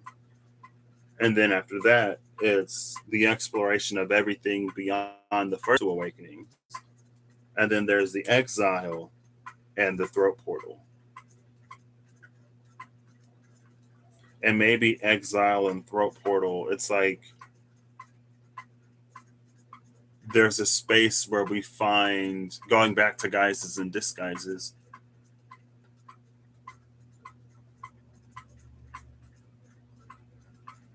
um, it's like there's a space where we find a certain level of authenticity that we might feel that we'll be isolated for, or we might feel that the world that we knew or the world that we know of up until this point doesn't, it might not be able to accommodate for, or it might not have space or room for whatever we find after those first two awakenings. And so then, because this is the order that I pulled the cards in, there's a choice of the buffalo or the nightingale. It's almost like silence or speech. Do we silently bear that and just go through life, or do we speak it and almost like call out to all that exists beyond where we are? And in the communication of, oh, I love this, the nightingale and the throat portal both have that light in it. And the nightingale came out on the side of the throat portal. See, because it's like on the buffalo side, there's the awakening, the so it's the awakening, the creation, and the exploration. But it feels like the buffalo holds all of that within itself. the buffalo doesn't necessarily like share, but it feels like the buffalo is recognized as having done something or as having gone beyond. And so there is a certain sacredness that buffalo holds, but buffalo doesn't necessarily share what it knows. It doesn't necessarily share where it's been or where it's going. It just kind of sort of holds it. And on the other side, the transformation, the Gaian awakening, and the throat portal is the nightingale.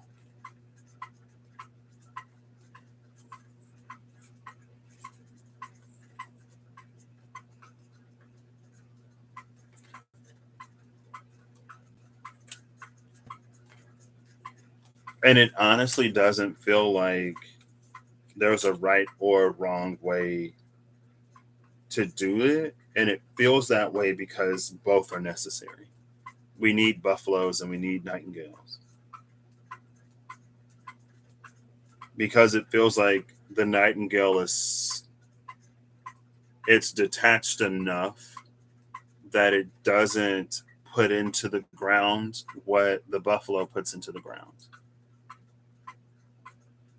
So I guess if I had to fit this to lingo, I would say the nightingale is the canary. The nightingale is the trailblazer. The nightingale is the one who ventures into the 5D and is anchored more, is anchored and grounded more there and sort of like builds that out. But the buffalo is the one that sort of stays behind and elevates the collective consciousness or whatever. Because it's rooted and grounded more in that, it can almost help elevate that more. But then in that, it feels like it's not more separate from like the 5D. It just doesn't explore it necessarily as much as it does the 3D. And I'm just using 5D and 3D because it's a lingo that it feels like it's easiest to sort of communicate in a way that generally I think more people will understand because of how we interact with the lingo. I'm not necessarily using it because it feels completely, truly 100% accurate to what this is. And in that, I personally don't have enough knowledge of what it seems like when people say 3D or 5D, some people mean like different things. And it could be something different. But the lingo provides a metaphor that I feel like is generally understandable. Because it feels like until you get there, we don't necessarily know. And it feels like that's the thing with Gaian Awakening versus the Throat Portal. It's almost like it's not until you get there that you actually see the light on the other side. Before that, it just looks like a dark tunnel, or it looks like a hole or a portal, but it doesn't necessarily reveal what it is.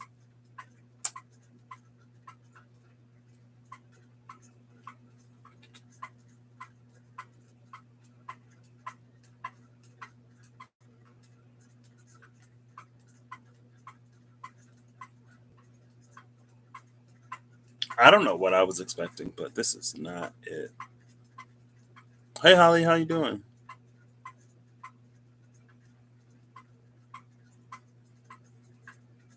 Guys equals trying on new mannerisms. Disguise equals hiding your identity, hiding your real identity.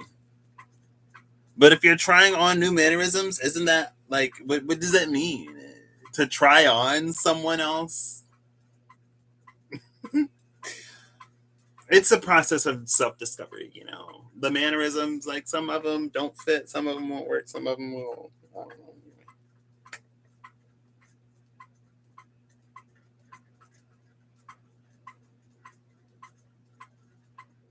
The elk, the wolf, and the buffalo. These feel like some like heavy hitters. I don't know if the snake is or isn't. You think it's the intention behind it? Okay. So like it's a guise if it's for fun. It's a disguise if it's for trickery. I'm about yeah trickery, but because I don't know.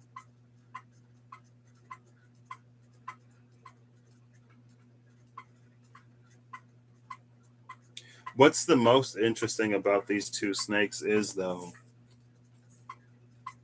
it feels like even when the snake lets go of its own tail, it can be easy to feel like it hasn't. Because here,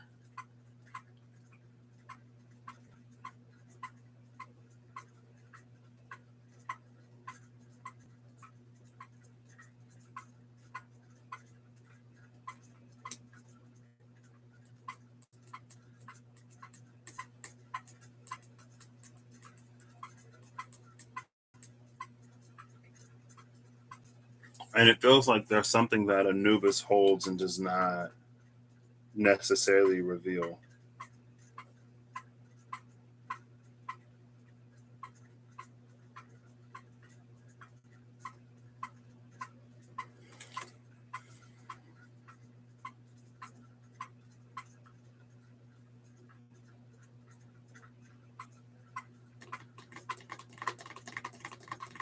Okay.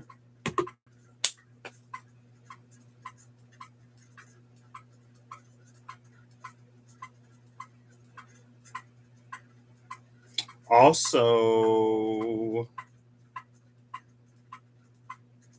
the Nightingale is the only non Earth card on the table besides the Unicorn. It's air. Everything else is Earth.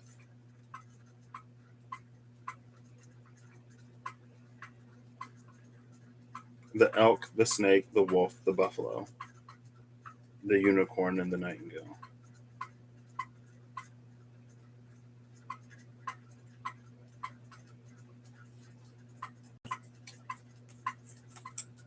There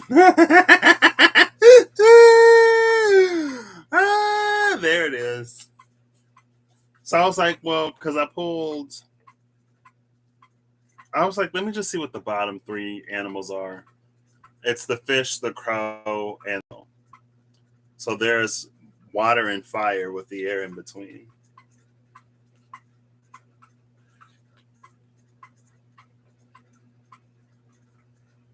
It's interesting because the crow looks in. Oh, I just noticed this. Is it true up here too? Oh, those don't really have. So the snake and Anubis both look forward. Everything else is looking back, except for the snake that's facing forward, but it moves in a circle. So, is going to be heading in the other direction at some point anyway. These two look forward. The crow looks forward. The fish looks back. The gazelle and the wolf both face forward.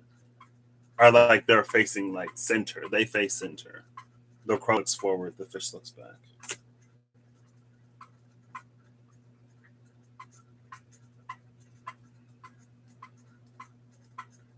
And what does gazelle mean to me besides reem?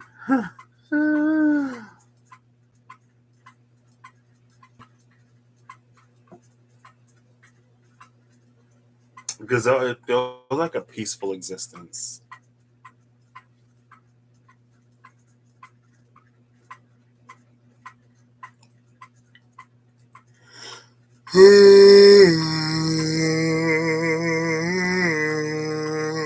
Excuse me. Oh, Sag North Node, I'll be watching that with you too.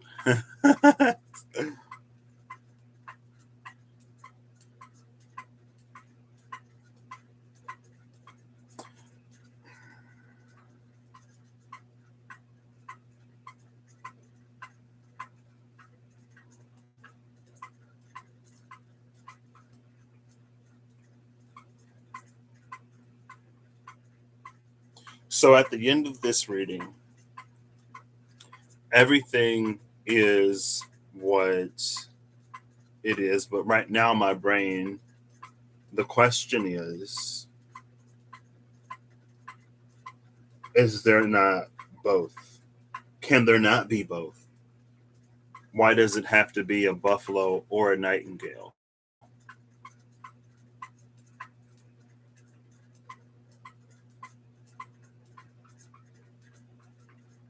And I feel like the answer is in the snake. It feels like the snake can go between at will. That's why the flower of life is there.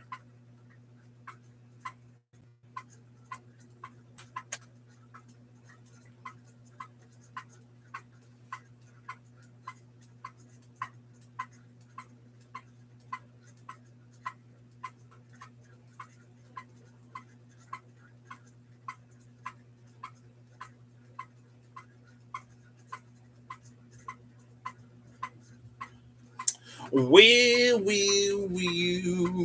Maybe the snake is a clue, and the snake was already on the table. There's the innocent in the mystical dream tarot, but I don't feel like grabbing that one. I don't have any tarot on the table. I did leave this deck out. I'll use this one. We'll see what it says. I feel like I'm going to get a spider. Oh, well, there you go. But we'll see. Oh, okay. So the water of the moon and the fish, the fire of the sun and the gazelle.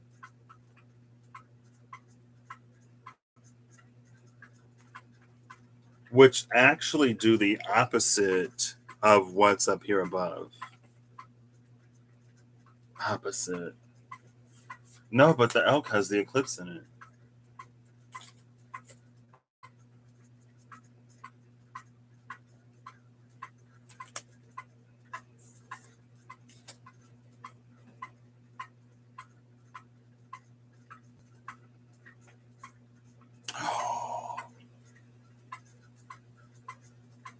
This makes me think of the Watchers reading that I did, where I put the wild unknown animal spirits and tarot together, and I looked for all the owls because the owls were the Watchers, and only like one Watcher, one or two Watchers came out before the veil. I think it was literally just one came out before the veil. The rest came out after, and somewhere deep in the veil sat, for no apparent reason, the wolf. And the wolf was just there, and it felt like it was waiting.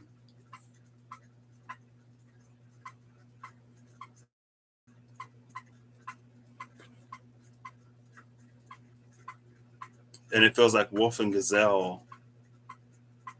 It feels like, I don't know, gazelle feels like it's smirking at me. It's looking a little smirky today.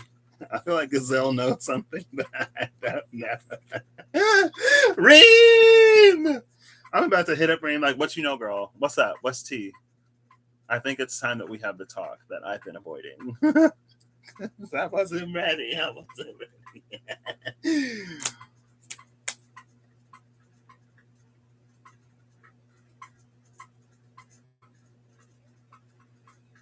I don't know. It feels like gazelle knows something. And gazelle is looking real Four of Swords right now, with the sheep with the third eye, with the sun on the third eye, just chilling.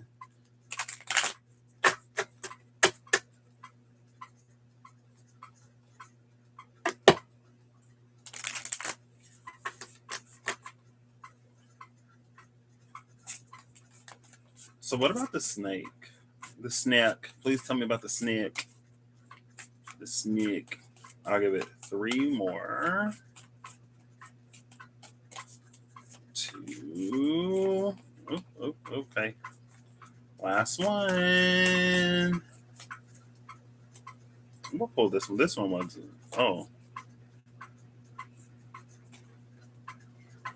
I have reversals? Oh. No. Hold up. I do have reversals in here. How did I get reversals in here?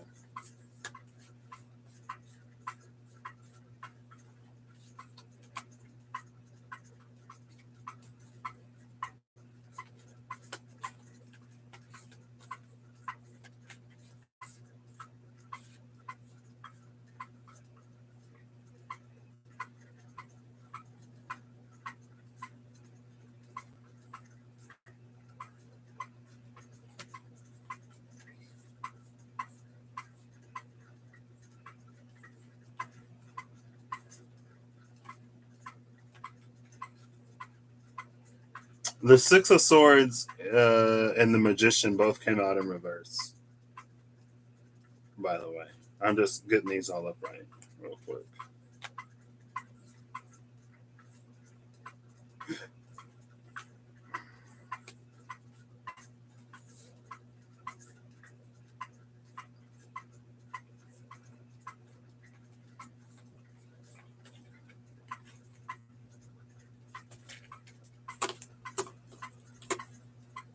It's been almost 2 hours.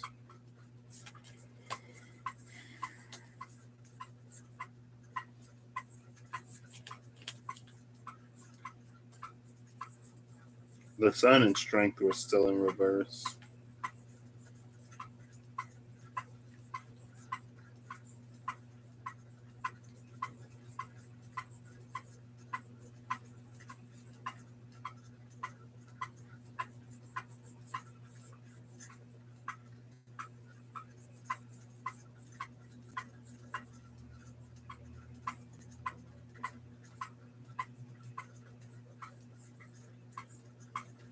The Sun, Strength, Five of Pentacles. That's it.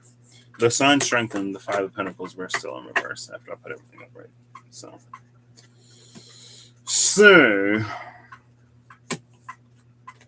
the Magician in reverse and the Six of Swords in reverse. I'm put them back. They'll come back out.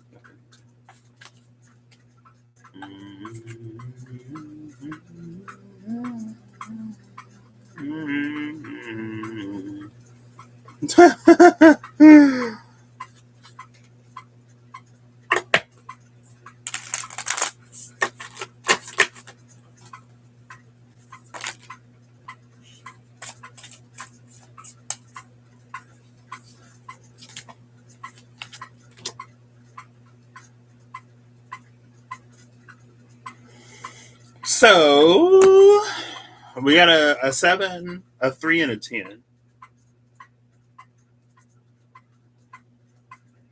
The 3 of Wands, the 7 of Swords, and the 10 of Swords. 12. It's been an hour and a minute. Oof.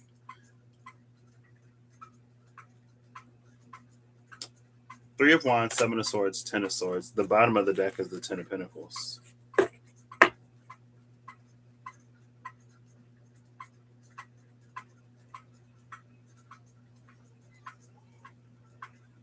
Again, it just feels like we won't really truly know until we get there.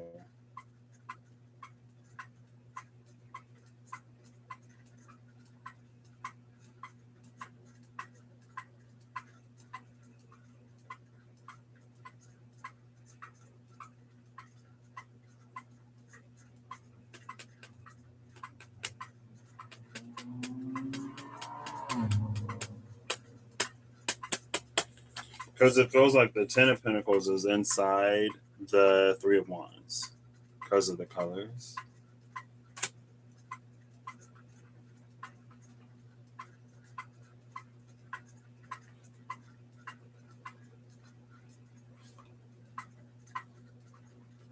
This, it makes me think of the Scorpion and the Dragon.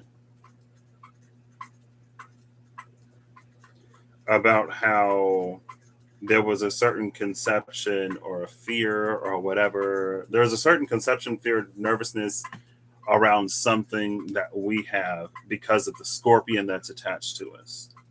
And the Dragon, it's like we have a fear of the Dragon, but the fear of the Dragon is not ours, it's the Scorpion's, because the Scorpion knows that the fire of the Dragon is gonna, like, not only will it leave us relatively unscathed, it will, like, destroy the Scorpion, and the Scorpion's hold and influence will be gone.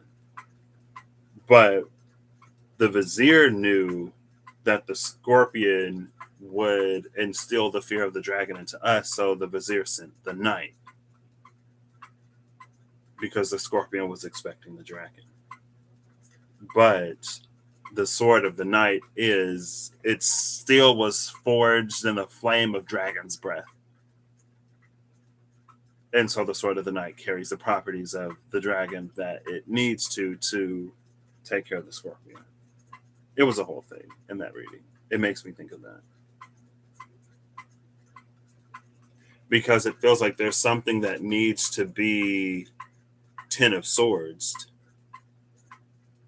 But with the Seven of Swords, it's that attachment. Some kind of attachment gets in the way of that transformation. Some very necessary transformation that can take us here. Where this is the experience. It's more than just being rich and wealthy or whatever. It's more than money. It's the experience. It's a whole new experience that, again, from where we are, we can barely get a glimpse into. And it's incomplete.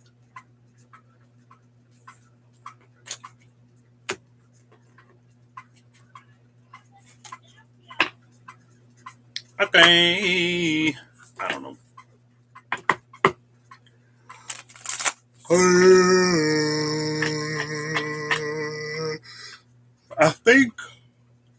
I think I watched her. Oh wait, the North Node in Pisces. I didn't watch that one.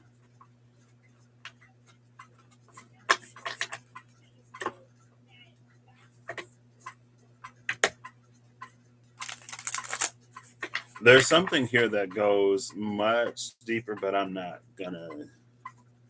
It's not for me to talk about. I mean, it could be. I'm just well. Okay.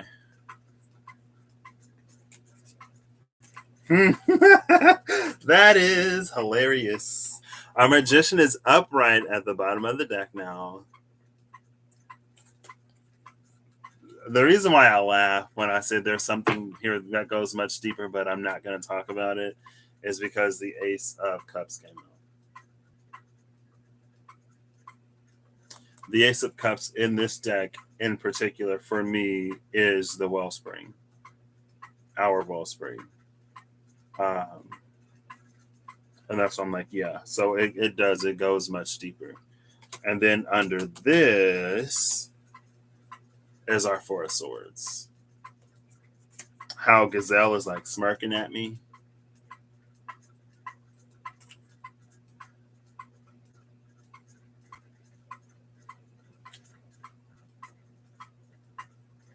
And then under that is the Father of Swords.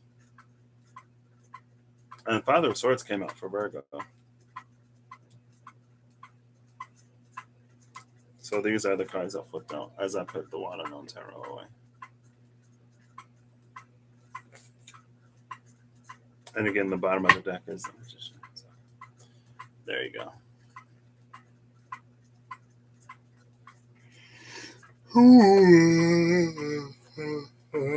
Excuse me.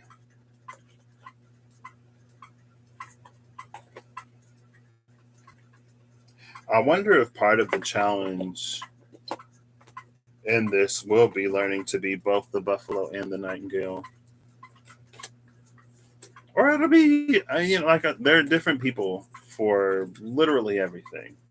Some people will be more buffalo than nightingale. Some people will be more nightingale than buffalo. Some people will be strictly buffalo. Some people will be strictly nightingale. And then there will still be others in between. And every one is where they should be. Not everybody has to be everything. It takes all kinds of people.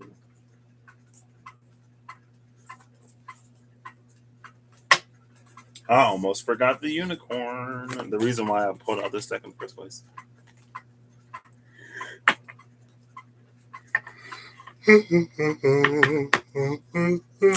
Excuse me. Okay. The last animal. I can't believe it's been 2 hours. Does this count? No, I'm not taking it. It was the lizard. I guess the lizard and the camel was at the bottom of the deck. So the lizard it's exothermic. So it seeks shade when it's hot and it seeks the sun when it's cold because it can't regulate its own internal body temperature. So it needs its environment to help it do that. Right now, I can't regulate the internal temperature of this house. So it's just hot. But I can go to the store. I can buy fans and I can buy cool, neat little contraptions with water that make it supposedly cooler. Um, but anyway. See, but it's interesting because the camel with its hump, it has what it needs inside of it. Ride your unicorn to work day? I think I'll take it. We'll flip it. I'll do the flippy thing. Oh my gosh, something just fell on the floor. Oh no! Who are you? Throat portal fell on the floor. I think that was it. It looks like that's it. The bottom of the deck is the whale. The card that came out is the eagle. Well, the eagle flipped face up, and there was another card face down with the eagle. So I'm taking both of them.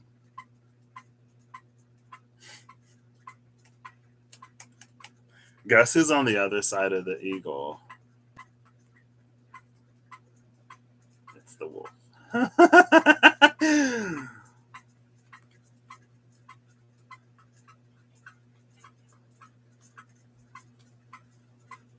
With whale at the bottom of the deck.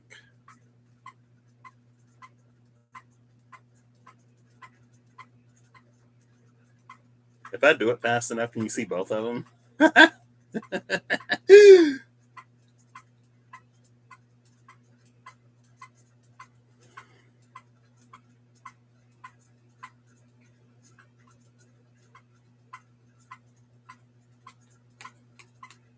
This honestly feels like Ace of Cups, Four of Swords, King of Swords, Father of Swords. I think the wolf is feeling a little bit more Father of Swords.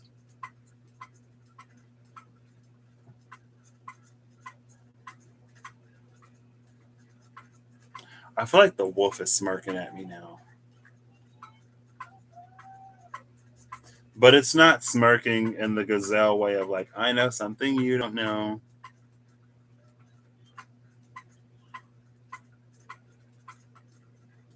It's a moment. It feels like the wolf is silent because it knows that we'll find the answer. It's almost like the wolf's silence means that we're on the right track. So it doesn't need to say anything. Because preferably we should reach our own conclusions. But if we need help or assistance, then it will guide us. But it feels like Wolf knows that we're on the right path, we're on the right track, we're heading in the right direction.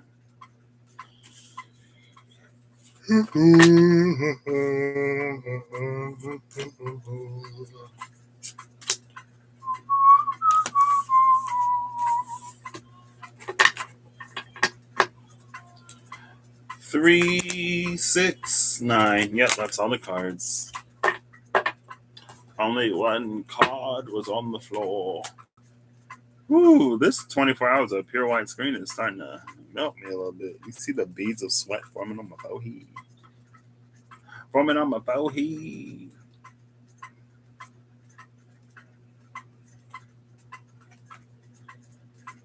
I think I might go for some custard today. I wanted to go with my little brother yesterday, but it didn't end up happening. I didn't do much of anything after work yesterday. I don't feel like doing much of anything today. Okay.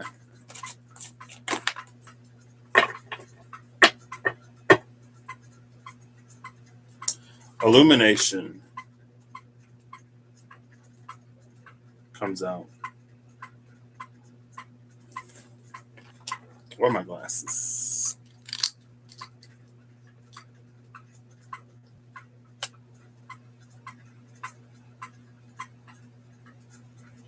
Illumination is expression, positivity, and joy, and inspiration. Inspiration, no, creation. With alchemy, the elements, and innovation. Oh, that was 24. This is 23.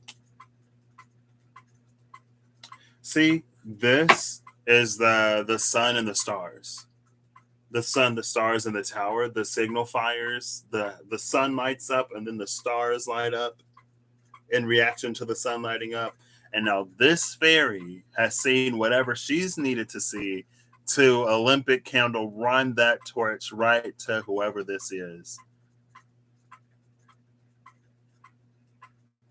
See, and there's the wolf was watching, waiting beyond the veil. There was the energy, it was coming out where like there's something that is being done. And then there are those who are watching the thing being done, because when something happens, something signifies something.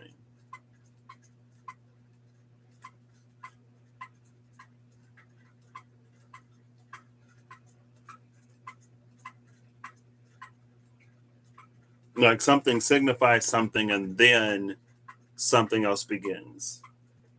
Signifying being like, signifying in most definitions of the word. Like it's one thing that means something else, but the thing is also a signal. Like it hints at, it tells you that something is like ready. Not only does it like stand in the place of something else, but the thing in itself is the signal. The signifier is the signal.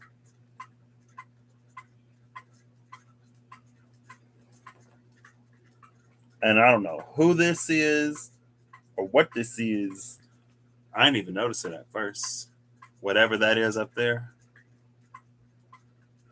sort of up in the tree above her head. I don't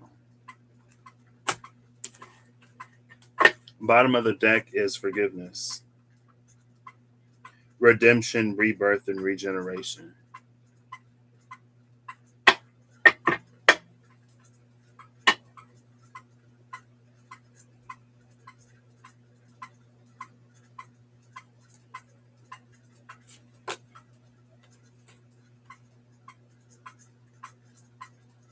Is this almost the tree that's at her back?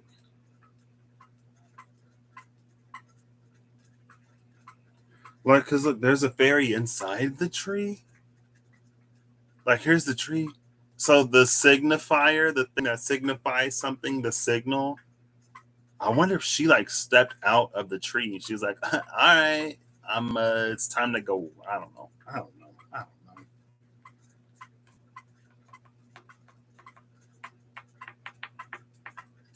But that rebirth, redemption, rebirth, and regeneration.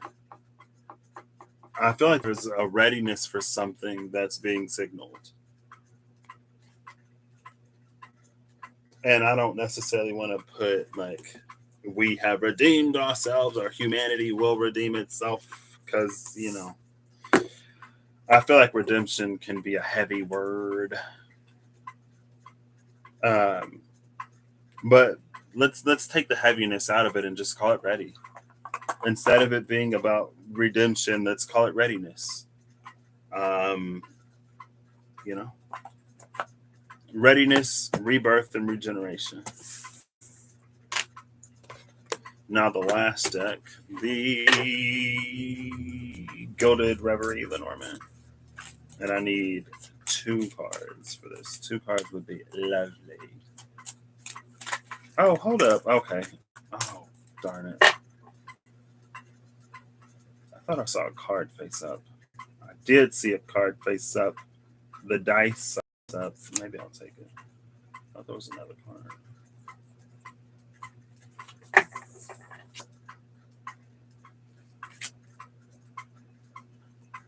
Will I take it in reverse? I'll take it in reverse. Oh, it's the 10 of clubs.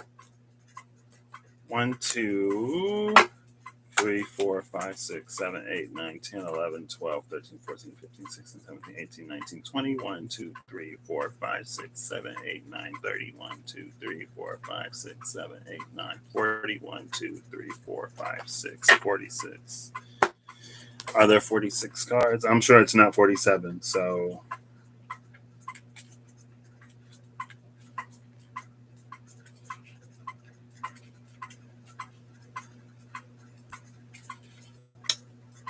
$44. Hold up.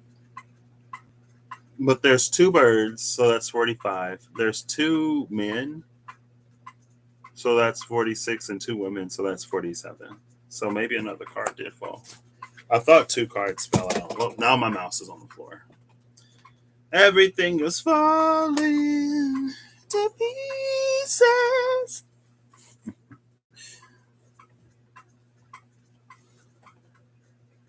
Maybe not.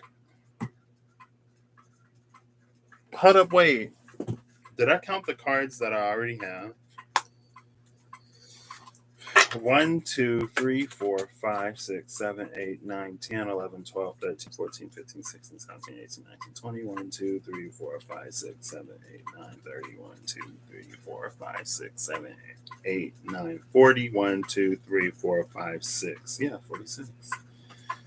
It's fine. Oh, 47. The bridge. It's still in the box. I'll put the bridge with the rest of the cards as I shuffle. Yep, look, there's our bridge. The bridge that I could not find.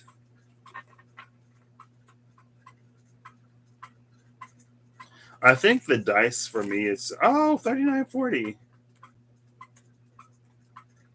The mask was at the bottom of the deck. I feel like it's a gamble on whether or not we'll come out of hibernation. Number one, whether or not we'll see the truth, what we do with that. It's like there are so many things left up to chance. The ship movement. I'll just pull the top card, the scythe. This is a swift move. Oh, the 10 of spades. Oh, and we already saw the 10 of swords. Bottom of the deck is the 10 of clubs, the bear. So yeah, it's coming out of hibernation and it's moving quick, swiftly. It feels like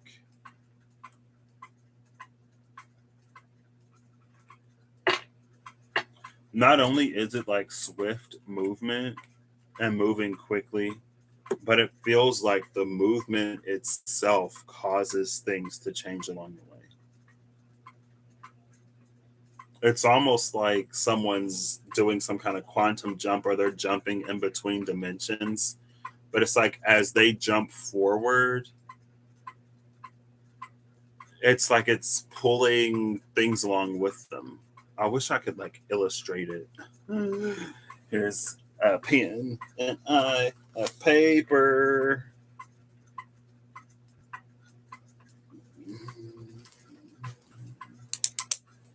I have paper. I got a whole bunch of paper. Come on now. Oh, nice. It has lines. This is the broken pen that I tried to use to open whatever. So, like, there's this one. Oh, okay. There we go.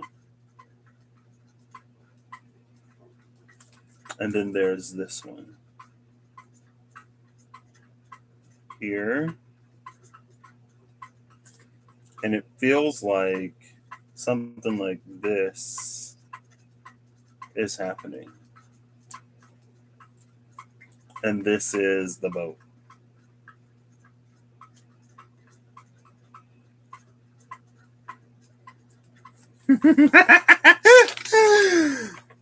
It feels like that. Like this is one space, this is another space, and as the boat like makes this quantum jump, it pulls, it creates this like funnel or it pulls other things in. It like sucks them in a little bit as it makes that jump. And so that's why it feels like the movement itself causes something to be changed. Or maybe it's not to be changed. Maybe it's it matures a little faster. As it jumps forward or as it jumps space, it accelerates time. And so what would have taken a long time for like it's like you literally plant a seed and then it's a full grown ready to harvest the next day because the spatial jump accelerated time. And now it's ready to harvest overnight. So anyway, take it as it resonates. I hope you all have a good whatever you see this. I hope you're acting in alignment to make all that you wish to experience your reality. Thank you so much, all of you, for being here in this, however long you've been here. This is not at all what I was, well, I guess maybe it should have been what I was expecting when I was like, let's see what the unicorns are saying. Especially when one of those unicorns is empowerment. And as soon as, like, I laughed in the beginning after challenges came out, it was what, whatever challenges and it was number 3. What's number 3? When those first 3 cards came out, and I knew I was looking for the unicorn, and the unicorn was empowerment on top of those challenges. I was like, okay, all right. So anyway, until next time, my friends. Until next time.